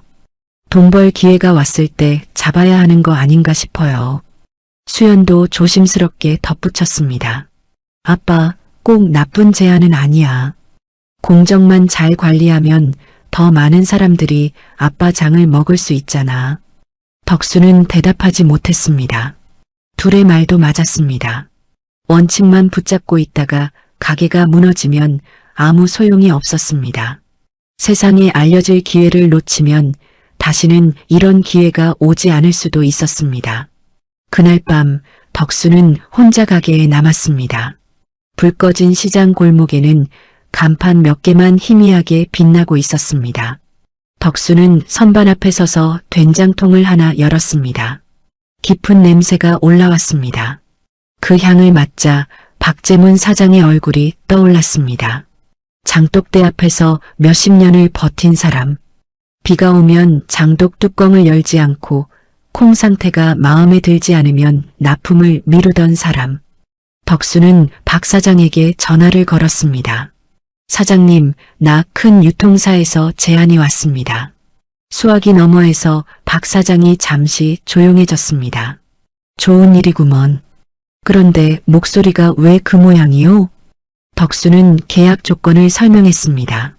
숙성기간 조정, 외주 공정, 행사 물량. 박 사장은 한참 듣더니 낮게 말했습니다. 덕수 씨, 나는 장사 크게 하는 법은 모르오. 그런데 장만 망가지는 길은 압니다. 덕수는 말없이 들었습니다. 처음엔 조금만 바꾸자고 하오. 그 다음엔 이번 행사만 맞추자고 하지. 그러다 보면 어느 날 장독 앞에 서서도 이게 내 장인지 남의 장인지 모르게 돼오. 그 말에 덕수는 눈을 감았습니다. 박 사장은 마지막으로 덧붙였습니다. 하지만 무조건 거절하라는 말은 아니오. 덕수 씨가 기준을 세우면 돼오. 그 사람들이 덕수 씨 이름을 원한다면 덕수 씨 방식도 받아야지. 전화를 끊은 뒤 덕수는 오래된 수첩을 펼쳤습니다. 예전 회사에서 신제품 기획안을 만들 때 적어둔 문장이 눈에 들어왔습니다. 장류 사업의 핵심은 대량 생산이 아니라 신뢰의 반복이다. 그는 그 문장을 오래 바라보았습니다. 다음 날 아침 덕수는 가족을 가게로 불렀습니다. 미자와 수연은 밤새 잠을 설친 얼굴이었습니다. 덕수는 조용히 말했습니다. 나 입점 제안 그냥 거절하진 않을 거야. 수연의 얼굴이 밝아졌습니다. 정말? 대신 조건을 바꿀 거다. 미자가 물었습니다. 어떻게요? 덕수는 종이 한 장을 내밀었습니다. 밤새 손으로 적은 새로운 제안서였습니다. 첫째, 숙성기간은 줄이지 않는다. 둘째, 생산자는 반드시 이름을 공개한다. 셋째, 박재문 사장을 포함한 지역 장인들과 협동조합 방식으로 물량을 맞춘다. 넷째, 하루 생산량을 넘는 행사 주문은 받지 않는다. 다섯째, 덕수네 장독대 이름으로 나가는 제품은 덕수가 직접 품질을 확인한다. 수연은 제안서를 읽고 천천히 고개를 들었습니다. 아빠, 이렇게 하면 유통사에서 싫어할 수도 있어. 덕수는 조용히 웃었습니다. 그럼 어쩔 수 없지. 미자가 걱정스럽게 물었습니다. 정말 괜찮겠어요? 큰돈 벌 기회인데. 덕수는 가게 안을 둘러보았습니다. 낡은 선반, 작은 냉장고, 손때 묻은 계산대, 그리고 자기 이름이 걸린 간판. 회사에서 쫓겨난 날에는 자신이 아무것도 아닌 줄 알았습니다. 하지만 이제는 알았습니다. 자기 이름을 지킨다는 것이 얼마나 중요한지. 여보, 나 한빛푸드에서 왜 버려졌는지 이제 알겠어.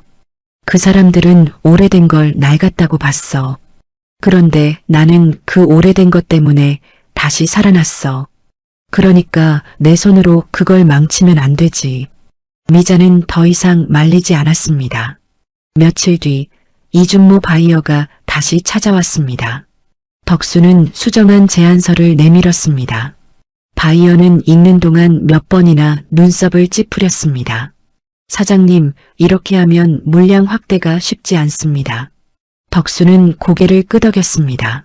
압니다. 단가도 올라갑니다. 그것도 압니다. 유통 입장에서는 부담스럽습니다. 덕수는 잠시 침묵하다가 말했습니다. 그럼 입점하지 않아도 됩니다. 다만 제 이름으로 나가는 장은 이렇게 해야 합니다. 저는 회사에서 쫓겨났지만 제 이름까지 잃고 싶지는 않습니다. 바이어는 덕수를 한참 바라보았습니다. 그 순간 가게 문이 열리고 손님 한 명이 들어왔습니다. 그는 덕수를 알아보고 웃으며 말했습니다.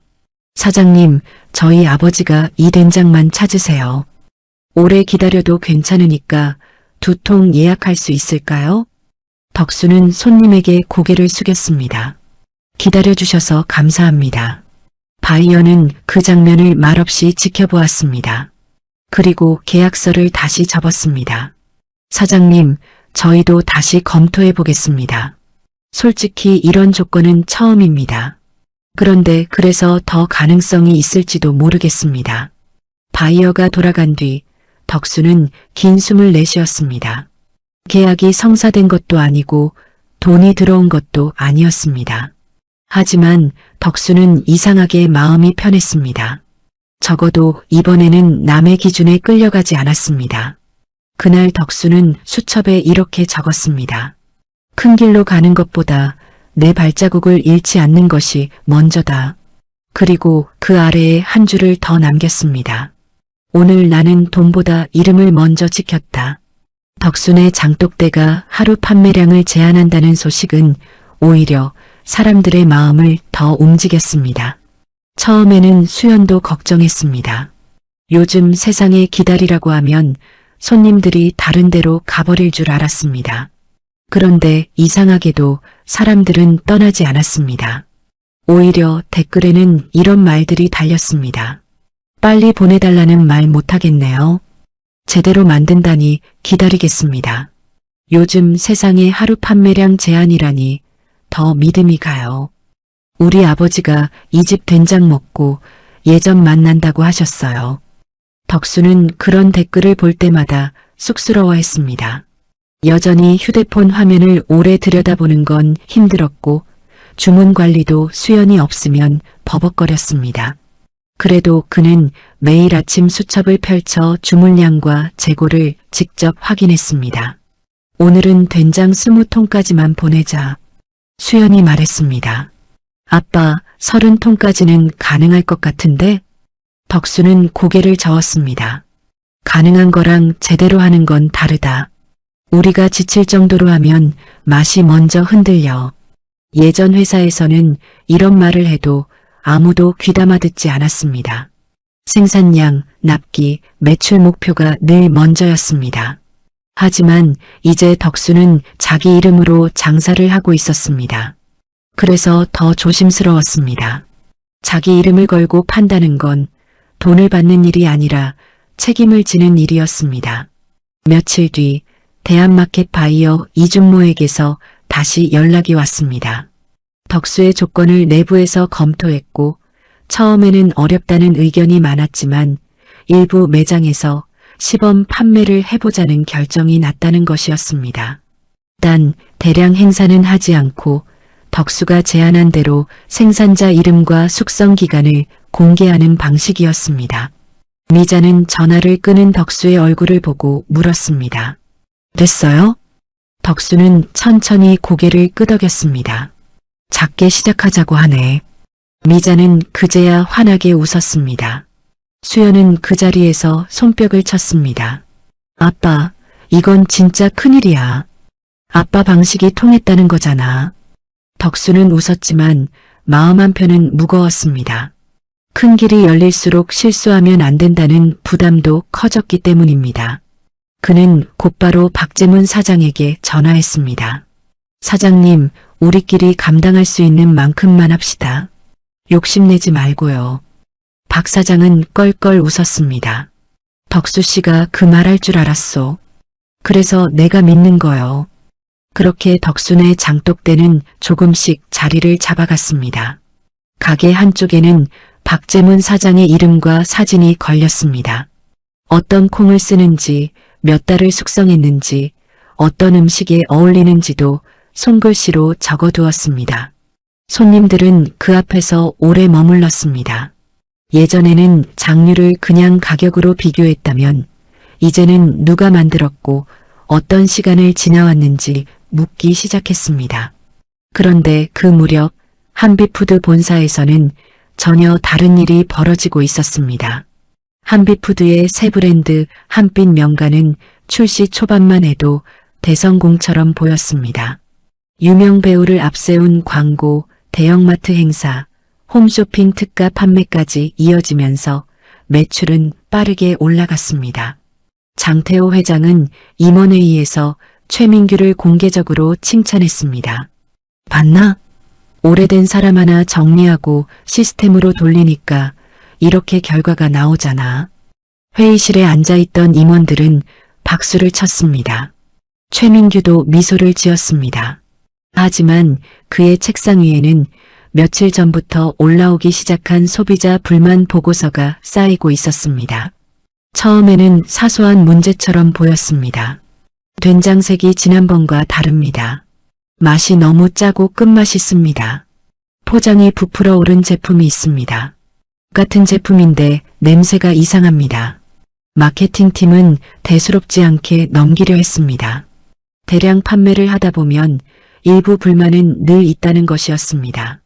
생산팀도 보관 과정에서 생긴 문제일 수 있다고 말했습니다. 하지만 품질관리팀장 윤정희는 이상한 낌새를 느꼈습니다. 윤정희는 덕수와 오래 일했던 후배였습니다. 덕수가 회사에 있을 때 불량이 생기면 누구보다 먼저 현장으로 달려가던 사람이 정희였습니다. 그녀는 덕수에게서 배운 것이 많았습니다. 숫자는 거짓말을 하지 않지만 숫자만 보면 놓치는 게 있다는 것. 장맛은 온도표 하나로 끝나는 게 아니라는 것. 원재료와 숙성고, 포장 날짜와 이동 시간까지 함께 봐야 한다는 것. 정희는 문제 제품의 생산 이력을 다시 확인했습니다. 그리고 곧 원인을 짐작했습니다. 숙성 기간이 계획보다 줄어 있었습니다. 행사 물량을 맞추기 위해 협력 공장을 추가했고 일부 원재료는 기존 산지가 아닌 곳에서 급히 들여왔습니다. 보고서상 기준은 맞췄지만 덕수가 늘 강조하던 맛이 자리 잡는 시간은 지켜지지 않았습니다. 정희는 최민규에게 보고했습니다. 본부장님, 이건 단순 소비자 불만이 아닙니다. 생산 속도를 줄이고 일부 물량은 출고 중지해야 합니다.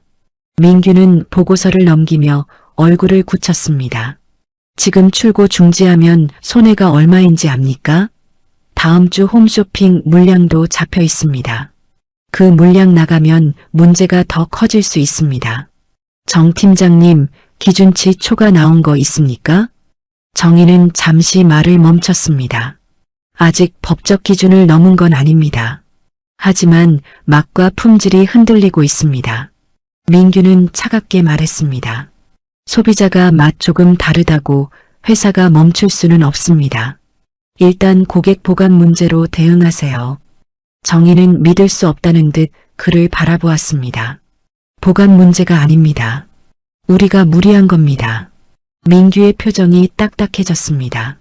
정 팀장님 말 조심하세요. 이 프로젝트는 회장님이 직접 챙기고 있습니다. 그 말에 정희는 더 이상 말하지 못했습니다. 회사 안에서 회장님이 직접 챙긴다는 말은 누구도 책임을 묻지 말라는 뜻과 같았습니다. 며칠 뒤 문제가 터졌습니다. 한 소비자가 부풀어 오른 제품 사진을 온라인에 올렸습니다. 처음에는 작은 게시글이었지만 곧 다른 소비자들의 댓글이 이어졌습니다.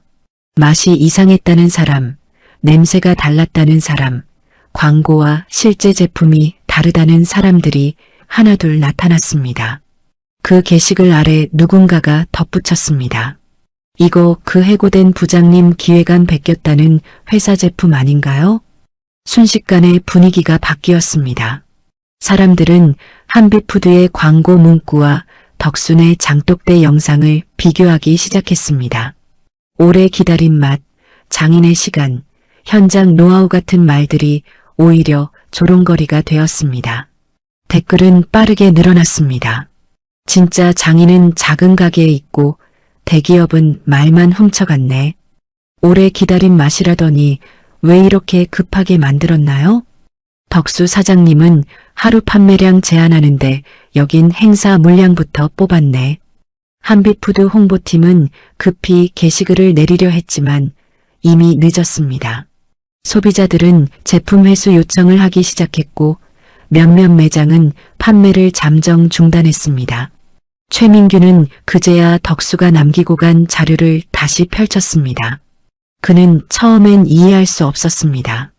배합표도 있었고 산지 정보도 있었고 숙성 조건도 맞춘 것 같았습니다. 그런데 왜 같은 맛이 나오지 않는지 알 수 없었습니다. 그러다 덕수의 오래된 회의 메모 한 줄을 발견했습니다. 장맛은 표준화하되 판단은 현장에 남겨야 한다. 민규는 그 문장을 한참 바라보았습니다. 그제야 그는 조금씩 깨닫기 시작했습니다. 자신들이 가져온 것은 덕수의 노하우가 아니라 노하우처럼 보이는 종이였다는 것을요. 진짜 중요한 것은 그 종이를 읽고 판단할 줄 아는 사람이었습니다. 같은 온도라도 비가 오는 계절에는 다르고 같은 콩이라도 보관 상태에 따라 달랐습니다. 같은 숙성 기간이라도 장독의 위치와 바람길에 따라 맛은 달라졌습니다. 그런 것을 덕수는 말로 다 설명하지 않았습니다. 아니, 설명할 수 없는 것들이었습니다. 34년 동안 몸으로 배운 감각이었으니까요. 그날 밤 윤정이는 회사 창고에 혼자 남아 문제 제품들을 바라보고 있었습니다. 그녀의 손에는 내부 품질 보고서가 들려 있었습니다. 보고서 맨 아래에는 출고 중지 권고 의견이 적혀 있었지만 위에는 빨간 글씨로 이렇게 표시되어 있었습니다. 보류, 판매 일정 우선. 정희는 깊은 한숨을 쉬었습니다. 그리고 잠시 망설이다가 휴대폰을 꺼냈습니다. 연락처 목록에서 오래된 이름 하나를 찾았습니다. 강덕수 부장님. 정희는 한참 동안 그 이름을 바라보다가 전화를 걸었습니다. 그 시각 덕수는 가게 문을 닫고 선반을 정리하고 있었습니다. 하루치 판매량은 모두 나갔고 예약 명단은 다음 주까지 차 있었습니다. 미자와 수연은 포장 박스를 정리하며 조용히 웃고 있었습니다. 그때 휴대폰이 울렸습니다. 덕수는 발신자 이름을 보고 손을 멈췄습니다. 윤정이, 회사에 남아있던 후배였습니다. 덕수는 조용히 전화를 받았습니다. 정희야. 수화기 너머에서 잠시 침묵이 흘렀습니다. 그리고 정희의 떨리는 목소리가 들려왔습니다. 부장님 회사 제품, 문제가 커질 것 같습니다. 덕수의 표정이 굳었습니다. 정희는 낮은 목소리로 말을 이었습니다. 그 사람들이 부장님 자료를 가져갔지만 제일 중요한 걸 몰랐어요. 덕수는 아무 말도 하지 않았습니다. 정희가 울먹이며 말했습니다. 장맛은 훔칠 수 있는 게 아니었습니다. 윤정희의 전화를 받은 그날 밤 덕수는 한동안 말을 잇지 못했습니다. 가게 안에는 방금 포장을 끝낸 된장 상자들이 가지런히 쌓여 있었습니다. 하루 판매량은 모두 끝났고 미자와 수연은 집에 갈 준비를 하고 있었습니다. 그런데 덕수의 표정이 갑자기 굳자 두 사람도 조용히 손을 멈췄습니다. 수화기 너머에서 정희는 떨리는 목소리로 말했습니다. 부장님, 회사가 처음부터 무리했습니다. 숙성 기간도 줄였고 협력 공장도 갑자기 늘렸고 원재료도 중간에 바꿨어요. 제가 출고 중지해야 한다고 보고했는데 위에서 막았습니다. 덕수는 눈을 감았습니다. 예상은 했습니다. 장맛은 서류대로만 되는 것이 아니었습니다. 하지만 막상 그 일이 현실로 터졌다는 말을 들으니 마음이 복잡했습니다. 통쾌해야 할 것 같은데 그렇지만은 않았습니다. 그 회사가 미운 건 사실이었지만 그 제품을 믿고 산 소비자들은 아무 잘못이 없었고 무리한 물량 때문에 피해를 본 장인들과 농가들도 죄가 없었습니다. 정희가 조심스럽게 말을 이었습니다. 제가 내부 보고서 사본을 가지고 있습니다. 부장님 기획안이 어떻게 넘어갔는지도 어느 정도 알 것 같고요. 수연은 그 말을 듣자마자 눈빛이 달라졌습니다. 아빠, 이거 증거야. 이번엔 그냥 넘어가면 안 돼. 미자도 조용히 덧붙였습니다. 당신한테 한 짓 생각하면 벌 받아야죠. 덕수는 아무 말 없이 수첩을 내려다보았습니다. 회사에서 쫓겨난 날 그는 자신이 모든 것을 잃은 줄 알았습니다. 그런데 이제 상황은 완전히 뒤집히고 있었습니다. 한빛푸드는 덕수의 이름 없는 기획안으로 제품을 만들었고 덕수는 자기 이름으로 작은 가게를 살려냈습니다. 사람들은 점점 진짜와 가짜를 알아보기 시작했습니다. 며칠 지나지 않아 한빛푸드의 문제는 뉴스에까지 나왔습니다. 프리미엄 장류 브랜드 품질 논란, 광고와 다른 맛, 소비자 불만 확산, 숙성기간 단축 의혹. 처음에는 온라인 게시글 몇 개로 시작된 일이었지만 소비자들의 항의가 늘어나면서 일이 커졌습니다. 매장 몇 곳은 제품 판매를 중단했고 홈쇼핑 방송도 취소됐습니다. 한빛푸드 주가는 흔들렸고 상장을 앞두고 있던 회사에는 치명적인 문제가 되었습니다. 그런 와중에도 덕순의 장독대 앞에는 손님들이 줄을 섰습니다. 어떤 손님은 한빛푸드 제품 환불을 받고 곧장 덕순의 가게로 왔다고 했습니다. 어떤 사람은 뉴스 댓글을 보고 찾아왔다며 말했습니다. 사장님, 진짜 장맛은 여기 있다고 해서 왔어요. 덕수는 그 말이 마냥 기쁘지만은 않았습니다. 남의 불행 위에 자기 장사가 잘 되는 것 같아 마음이 무거웠습니다. 그래서 손님들에게도 한빛푸드 욕은 하지 않았습니다. 누군가 회사 이야기를 꺼내면 덕수는 그저 짧게 말했습니다. 음식은 믿고 먹는 건데 그 믿음이 제일 중요합니다. 그 말뿐이었습니다. 그러던 어느 날 오후였습니다. 가게 앞에 검은색 고급 승용차 한 대가 멈춰 섰습니다. 시장 골목에는 어울리지 않는 차였습니다. 손님 몇 명이 고개를 돌렸고 수연도 포장하다 말고 창밖을 보았습니다. 차에서 내린 사람은 장태호 회장이었습니다. 예전에는 본사 복도에서 멀리 보이기만 해도 직원들이 허리를 숙이던 사람이었습니다. 회장 전용 엘리베이터를 타고 임원들 사이에서만 움직이던 사람이었습니다. 그런 그가 시장 끝자락의 작은 가게 앞에 서 있었습니다. 덕수는 잠시 손을 멈췄습니다. 미자의 얼굴도 굳었습니다. 회장은 가게 안으로 들어오며 어색하게 웃었습니다. 강 부장, 아니 이제 강 사장이라고 불러야 하나. 덕수는 고개를 숙이지 않았습니다. 다만 손님에게 계산을 마저 해주고 포장 봉투를 건넨 뒤에야 회장을 바라보았습니다.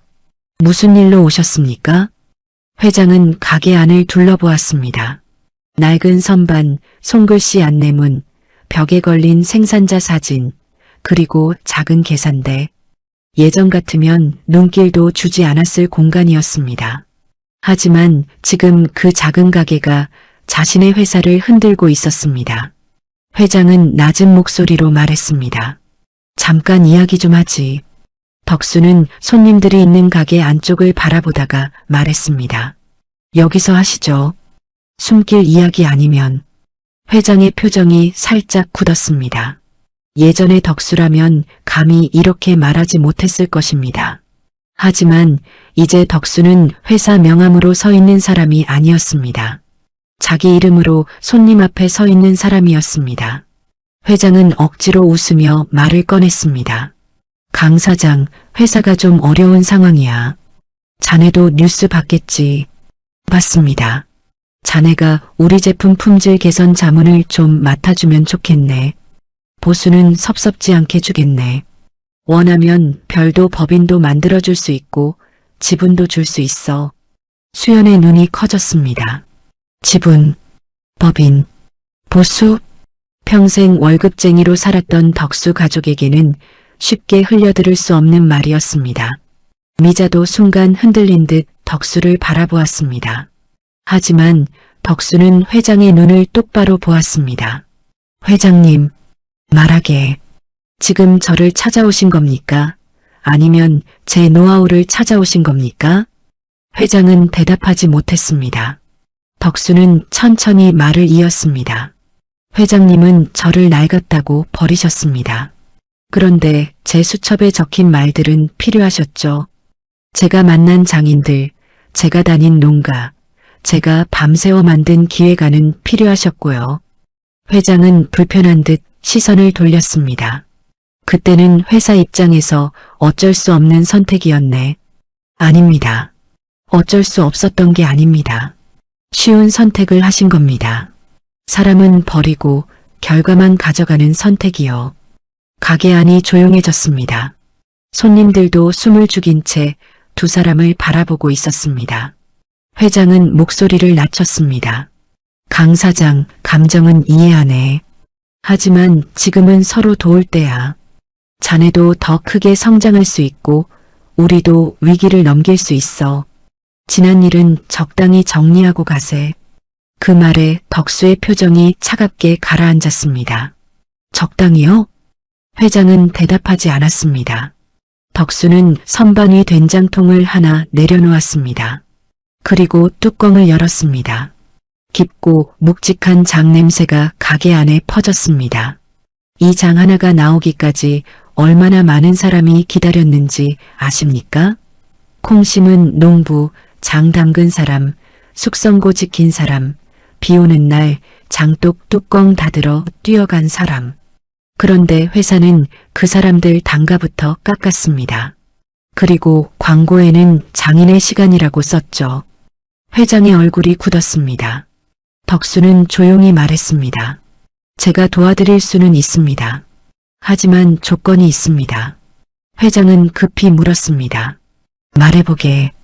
첫째, 소비자에게 공개 사과하십시오. 보관 문제라고 떠넘기지 마시고 회사가 무리한 생산을 했다고 인정하십시오. 회장의 눈썹이 꿈틀했습니다. 그건 회사 이미지에 치명적이야. 이미 치명적입니다. 덕수는 말을 멈추지 않았습니다. 둘째, 단가를 깎인 장인들과 농가에 보상하십시오.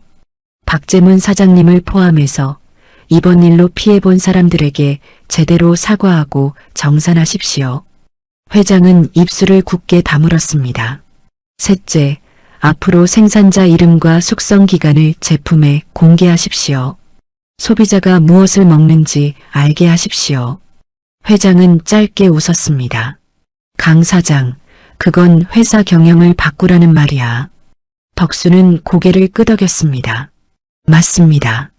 장맛을 살리려면 회사부터 바뀌어야 합니다. 회장은 한참 동안 덕수를 바라보았습니다. 예전에 강덕수 부장은 회장 앞에서 이렇게 말하는 사람이 아니었습니다. 늘 고개를 숙이고 지시를 받고 뒤에서 문제를 해결하던 사람이었습니다. 그런데 지금 눈앞의 남자는 작고 낡은 가게 안에서 누구보다 단단하게 서 있었습니다. 회장은 마지막으로 물었습니다. 그 조건을 안 받으면? 덕수는 뚜껑을 다시 닫았습니다. 그럼 저는 도와드릴 수 없습니다. 회사가 무너지면 자네도 좋을 게 없을 텐데. 덕수는 잠시 침묵하다가 말했습니다. 저는 회사가 무너지는 걸 바라는 게 아닙니다. 하지만 회사가 사람을 밟고 계속 서 있는 것도 바라지 않습니다. 그 말에 회장은 아무 말도 하지 못했습니다.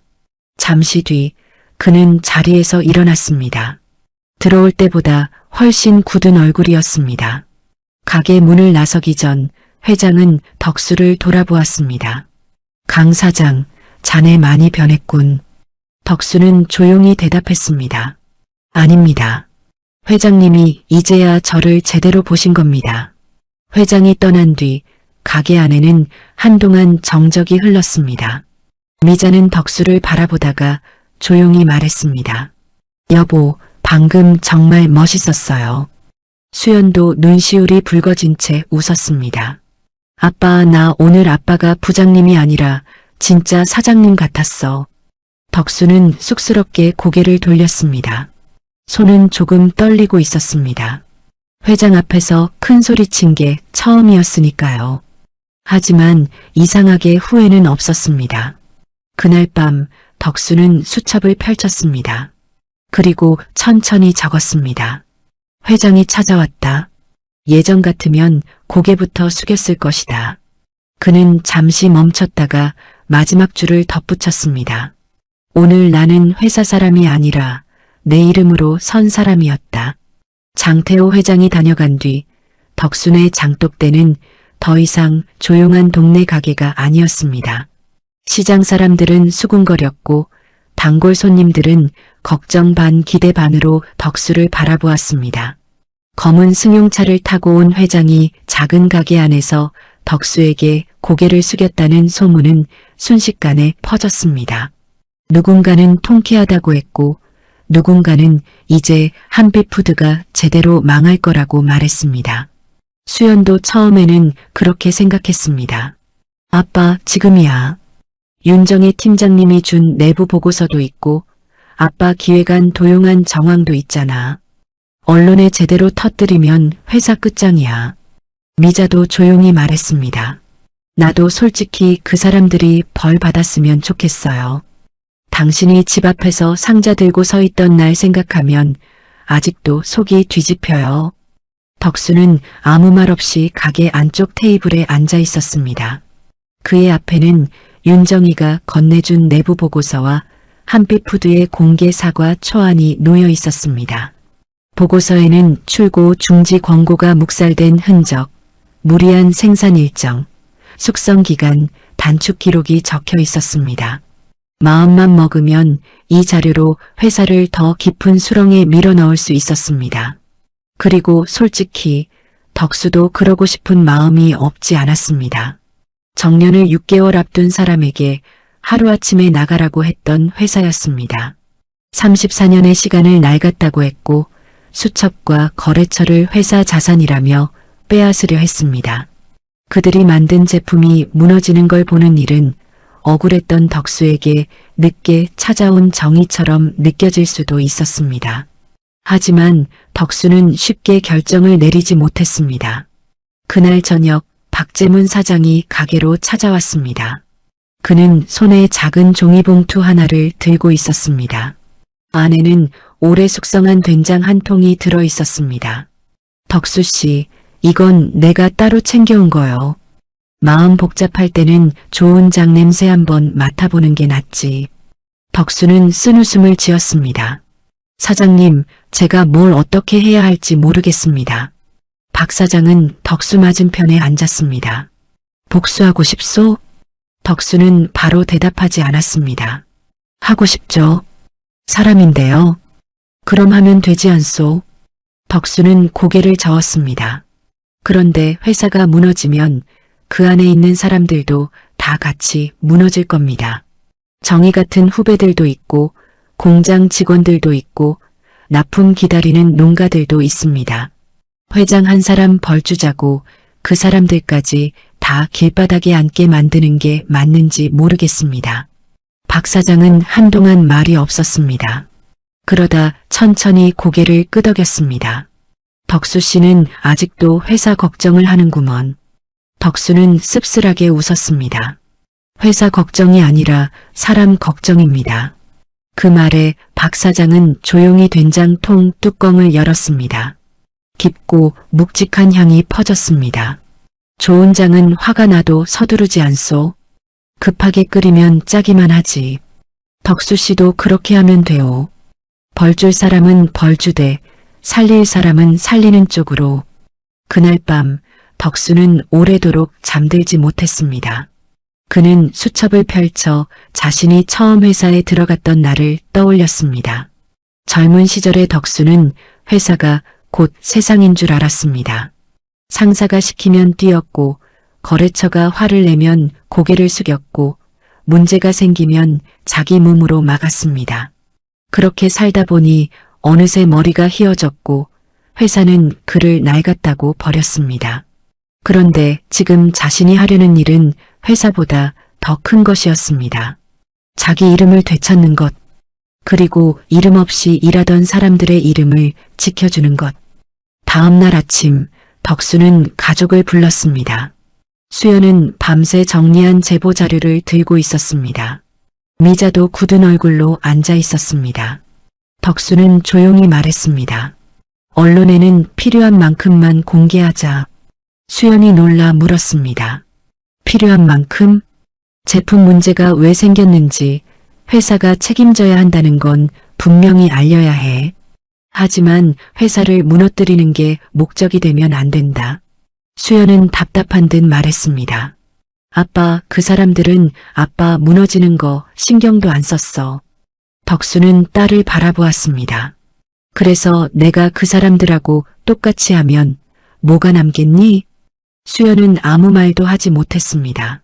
덕수는 이어 말했습니다. 나는 회장이 무릎 꿇는 걸 보고 싶은 게 아니다. 소비자가 제대로 사과받고 장인들이 제값 받고 농가들이 다시 거래할 수 있으면 된다. 그리고 앞으로는 누구도 사람의 시간을 공짜로 가져가지 못하게 만들면 된다. 미자는 한참 덕수를 바라보다가 조용히 손을 잡았습니다.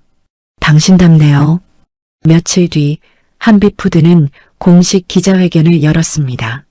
장태호 회장은 굳은 얼굴로 카메라 앞에 섰습니다. 그는 처음으로 소비자 보관 문제라는 말을 거두고 무리한 생산 일정과 품질 관리 실패를 인정했습니다. 문제가 된 제품은 전량 회수하고 환불하겠다고 발표했습니다. 그리고 더 놀라운 발표가 이어졌습니다. 한빛푸드는 피해를 본 장인과 농가에 보상금을 지급하고 기존 단가 계약을 재조정하겠다고 밝혔습니다. 앞으로는 생산자 이름과 숙성 기간을 제품에 공개하고 지역 장류장인들과 협동조합 방식의 품질 관리 체계를 만들겠다고 했습니다. 기자들은 질문을 쏟아냈습니다. 이 변화에 강덕수 사장님의 역할이 있었습니까? 회장은 잠시 말을 멈췄습니다. 예전 같았으면 적당히 둘러댔을 것입니다. 하지만 그날 회장은 천천히 고개를 끄덕였습니다. 강덕수 사장에게 큰 도움을 받았습니다.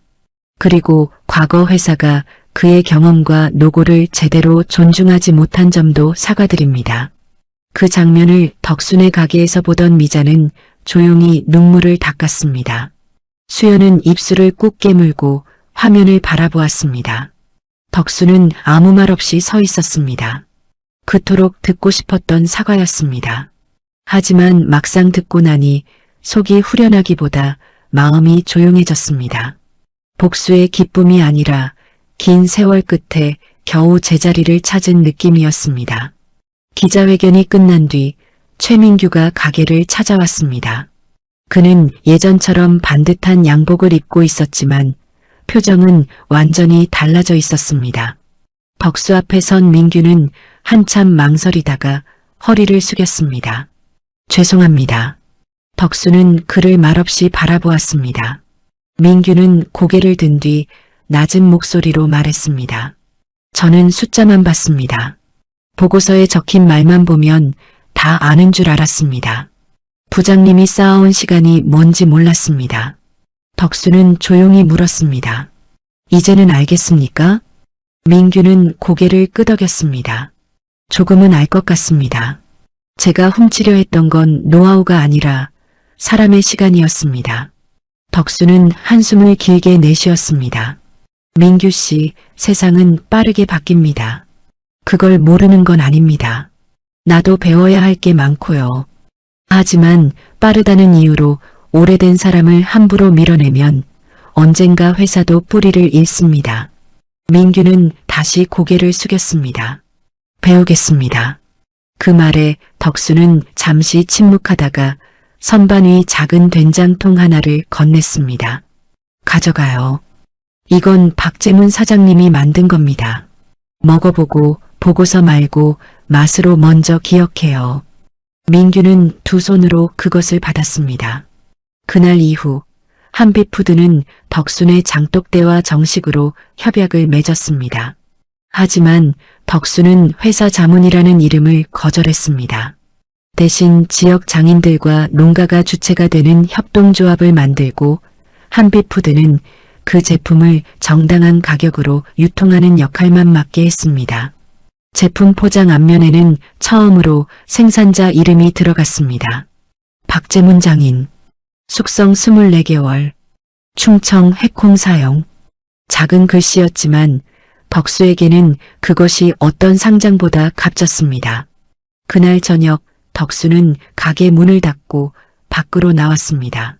시장 골목에는 하루 장사를 마친 상인들이 하나둘 셔터를 내리고 있었습니다. 예전 같으면 그는 회사 빌딩 불빛을 보며 퇴근했을 시간이었습니다. 하지만 이제 그는 시장의 낡은 간판들 사이에 서 있었습니다. 미자가 곁에 다가와 물었습니다. 후회 안 해요? 더 세게 복수할 수도 있었잖아요. 덕수는 잠시 생각하다가 고개를 저었습니다. 회사를 무너뜨리는 건 쉬웠을지도 몰라. 그런데 사람을 다시 세우는 건 어렵잖아. 미자는 조용히 웃었습니다. 덕수는 수첩을 꺼내 마지막 줄을 적었습니다. 진짜 역전은 이기는 것이 아니라 내가 빼앗긴 것을 다른 사람에게서 다시 빼앗지 않는 것이다. 그리고 그 아래 아주 천천히 한 줄을 더 썼습니다. 오늘 나는 복수 대신 이름들을 살렸다. 6개월이 지났습니다. 원래대로라면 그날은 강덕수 부장의 정년퇴직식이 열리는 날이었습니다. 한빛푸드 본사 강당에서 꽃다발을 받고 후배들이 박수를 치고 회장이 공로패를 건네며 사진을 찍었을 날이었습니다. 미자가 세탁소에서 미리 찾아두었던 검은 양복을 입고 딸 수연이 휴대폰으로 아버지의 마지막 출근길을 찍어주었을지도 모릅니다. 하지만 덕수는 그날 회사 강당에 있지 않았습니다. 그는 시장 끝자락 자기 이름이 걸린 작은 가게 앞에 서 있었습니다. 간판은 예전보다 조금 커졌습니다. 처음엔 손글씨처럼 어설펐던 덕순의 장독대 글자가 이제는 단정한 나무 간판으로 바뀌어 있었습니다. 하지만 덕수는 일부러 처음 붙였던 작은 종이 안내문 하나를 버리지 않았습니다. 좋은 맛을 지키기 위해 하루 판매량을 제한합니다.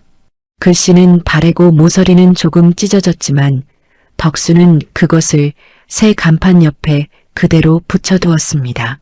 그 문구가 자신을 지켜준 첫 원칙이었으니까요. 가게 안은 예전보다 훨씬 바빠졌습니다.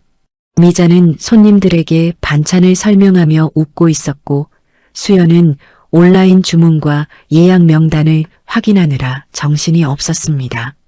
박재문 사장이 보낸 된장과 고추장은 이제 덕순의 장독대의 대표 상품이 되었고 대한마켓 일부 매장에도 생산자 이름 공개 장류라는 작은 코너로 들어가 있었습니다. 처음엔 아무도 관심을 주지 않던 그 방식이 이제는 오히려 사람들의 신뢰를 얻고 있었습니다. 제품 앞면에는 생산자의 이름이 적혀 있었습니다. 숙성 기간이 적혀 있었고 콩을 재배한 지역도 적혀 있었습니다. 사람들은 더 이상 장맛을 가격표로만 보지 않았습니다. 그 안에 들어간 시간과 사람을 보기 시작했습니다. 그날 덕수는 가게 앞 작은 마당에 접이식 의자들을 놓았습니다. 거창한 행사장은 아니었습니다. 풍선도 없고 현수막도 아주 소박했습니다. 그래도 사람들은 하나둘 모여들었습니다. 김복래 할머니가 제일 먼저 왔습니다. 할머니는 덕수에게 작은 꽃다발을 건넸습니다. 사장님, 오늘 원래 퇴직식 날이라면서요? 덕수는 쑥스럽게 웃었습니다. 그걸 어떻게 하셨습니까? 수연이가 말해줬지. 그래서 내가 꽃이라도 하나 사왔어요. 회사에서 못 받은 꽃 여기서 받으면 되잖아요. 덕수는 꽃다발을 받아들고 한동안 말이 없었습니다. 회사에서 받았을 공로패보다 그 꽃다발이 더 무겁게 느껴졌습니다. 잠시 뒤 뜻밖의 사람들이 도착했습니다. 한빛푸드에서 함께 일했던 후배들이었습니다. 윤정의 팀장도 있었고 예전 덕수 밑에서 장부를 배우던 직원도 있었습니다. 그들은 어색한 얼굴로 덕수 앞에 섰습니다. 부장님, 아니 사장님, 늦었지만 축하드립니다. 덕수는 그들을 바라보다가 조용히 웃었습니다. 와줘서 고맙다. 뒤이어 최민규도 모습을 드러냈습니다. 예전처럼 자신만만한 얼굴은 아니었습니다. 그는 사람들 뒤쪽에 조용히 서 있다가 덕수에게 다가와 고개를 숙였습니다. 강 사장님, 오늘 꼭 인사드리고 싶었습니다. 덕수는 그를 바라보았습니다. 요즘 회사는 어떻습니까? 민규는 천천히 대답했습니다. 아직 쉽지 않습니다. 하지만 바꾸고 있습니다. 생산자들과 직접 만나고 현장부터 다시 배우고 있습니다. 덕수는 고개를 끄덕였습니다. 잘하십시오. 보고서보다 사람 얼굴을 먼저 보세요. 민규는 깊이 고개를 숙였습니다. 그때 미자가 덕수에게 다가와 말했습니다. 여보, 이제 한마디 해야죠. 다들 기다려요. 덕수는 손사래를 쳤습니다. 내가 무슨 말을 해? 이제 사장님인데요. 수연이 웃으며 작은 마이크를 건넸습니다. 마이크라고 해봐야 휴대용 스피커에 연결된 작은 것이었습니다. 덕수는 어색하게 마이크를 잡고 사람들 앞에 섰습니다. 그 순간 그는 문득 6개월 전을 떠올렸습니다. 종이 상자 하나를 들고 회사 정문 앞에 서 있던 밤, 집에 들어가지 못하고 골목에서 망설이던 시간, 정년퇴직식 때 입으려고 준비한 양복을 바라보며 아무 말도 못하던 저녁.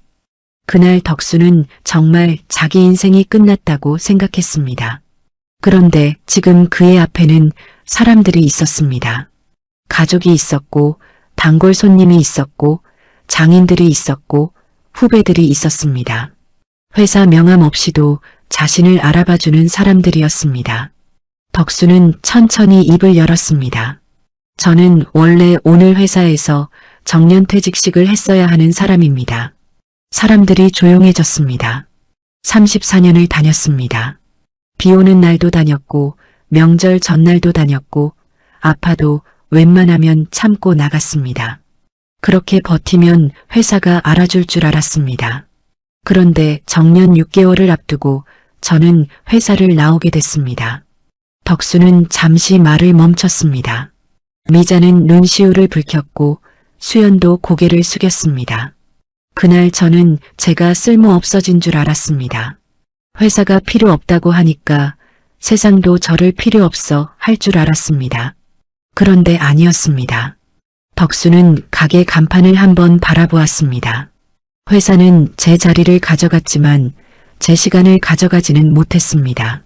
제가 만난 사람들, 제가 배운 맛, 제가 지키려고 했던 약속은 그대로 남아 있었습니다. 김복래 할머니가 고개를 끄덕였습니다. 덕수는 이어 말했습니다. 나이 들면 자꾸 이런 말을 듣습니다. 이제 쉬어야지, 젊은 사람들한테 맡겨야지, 예전 방식은 안 통하지. 물론 세상은 바뀝니다. 저도 아직 배울 게 많습니다. 휴대폰 주문도 딸 없으면 버벅거리고 카드 단말기도 가끔 잘못 누릅니다. 사람들 사이에서 작은 웃음이 터졌습니다. 덕수도 따라 웃었습니다. 하지만 오래 살고 오래 일한 시간이 전부 낡은 것은 아닙니다. 어떤 것은 오래되어야 깊어집니다. 장맛도 그렇고 사람도 그렇습니다. 그 말에 박재문 사장이 조용히 박수를 쳤습니다. 곧 다른 사람들도 따라 박수를 보냈습니다. 덕수는 마이크를 내려놓으려다 마지막으로 한마디를 더했습니다. 저는 오늘 정년퇴직식을 하는 게 아닙니다. 오늘 다시 시작하는 날입니다. 저와 비슷한 나이에 밀려났다고 느끼는 분들이 있다면 꼭 이 말을 드리고 싶습니다. 회사가 끝났다고 인생까지 끝나는 건 아닙니다. 우리가 살아온 시간은 어디 가지 않습니다. 언젠가 다시 우리 이름으로 쓰일 날이 옵니다. 박수 소리가 시장 골목에 길게 퍼졌습니다. 미자는 더 이상 참지 못하고 눈물을 닦았습니다. 수연은 그런 엄마의 어깨를 감싸 안았습니다. 덕수는 쑥스러운 듯 고개를 숙였지만 그의 눈가도 젖어 있었습니다. 행사가 끝난 뒤 사람들은 된장찌개와 반찬을 나눠 먹었습니다. 대단한 잔치는 아니었지만 따뜻했습니다.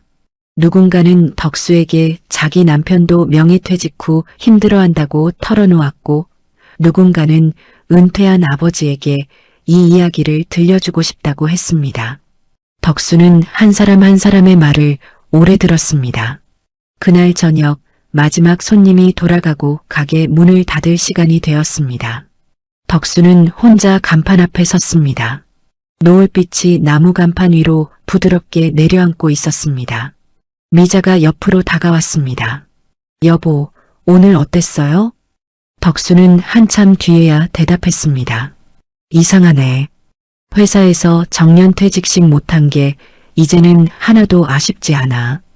미자는 조용히 웃었습니다. 당신 오늘 진짜 멋있었어요. 덕수는 머쓱하게 웃었습니다. 나도 이제 부장 아니고 사장인가? 아니요. 미자가 고개를 저었습니다. 그냥 강덕수예요. 그게 제일 좋아요. 덕수는 그 말에 오래 웃었습니다. 집으로 돌아가기 전 그는 가게 안으로 들어가 오래된 수첩을 꺼냈습니다. 그 수첩은 이제 많이 낡아 있었습니다. 회사 시절의 기록, 첫 단골 김복래 할머니의 이름, 대한마켓 제안서, 회장이 찾아온 날, 그리고 협동조합 첫 계약까지 모두 적혀 있었습니다. 덕수는 마지막 장을 펼쳤습니다. 그리고 천천히 글씨를 적었습니다. 정년퇴직식 대신 다시 시작한 날. 잠시 멈춘 뒤 그는 한 줄을 더 썼습니다. 회사는 나를 낡았다고 버렸지만 세상은 내 오래된 시간을 깊은 맛이라고 불러주었다. 덕수는 수첩을 덮었습니다.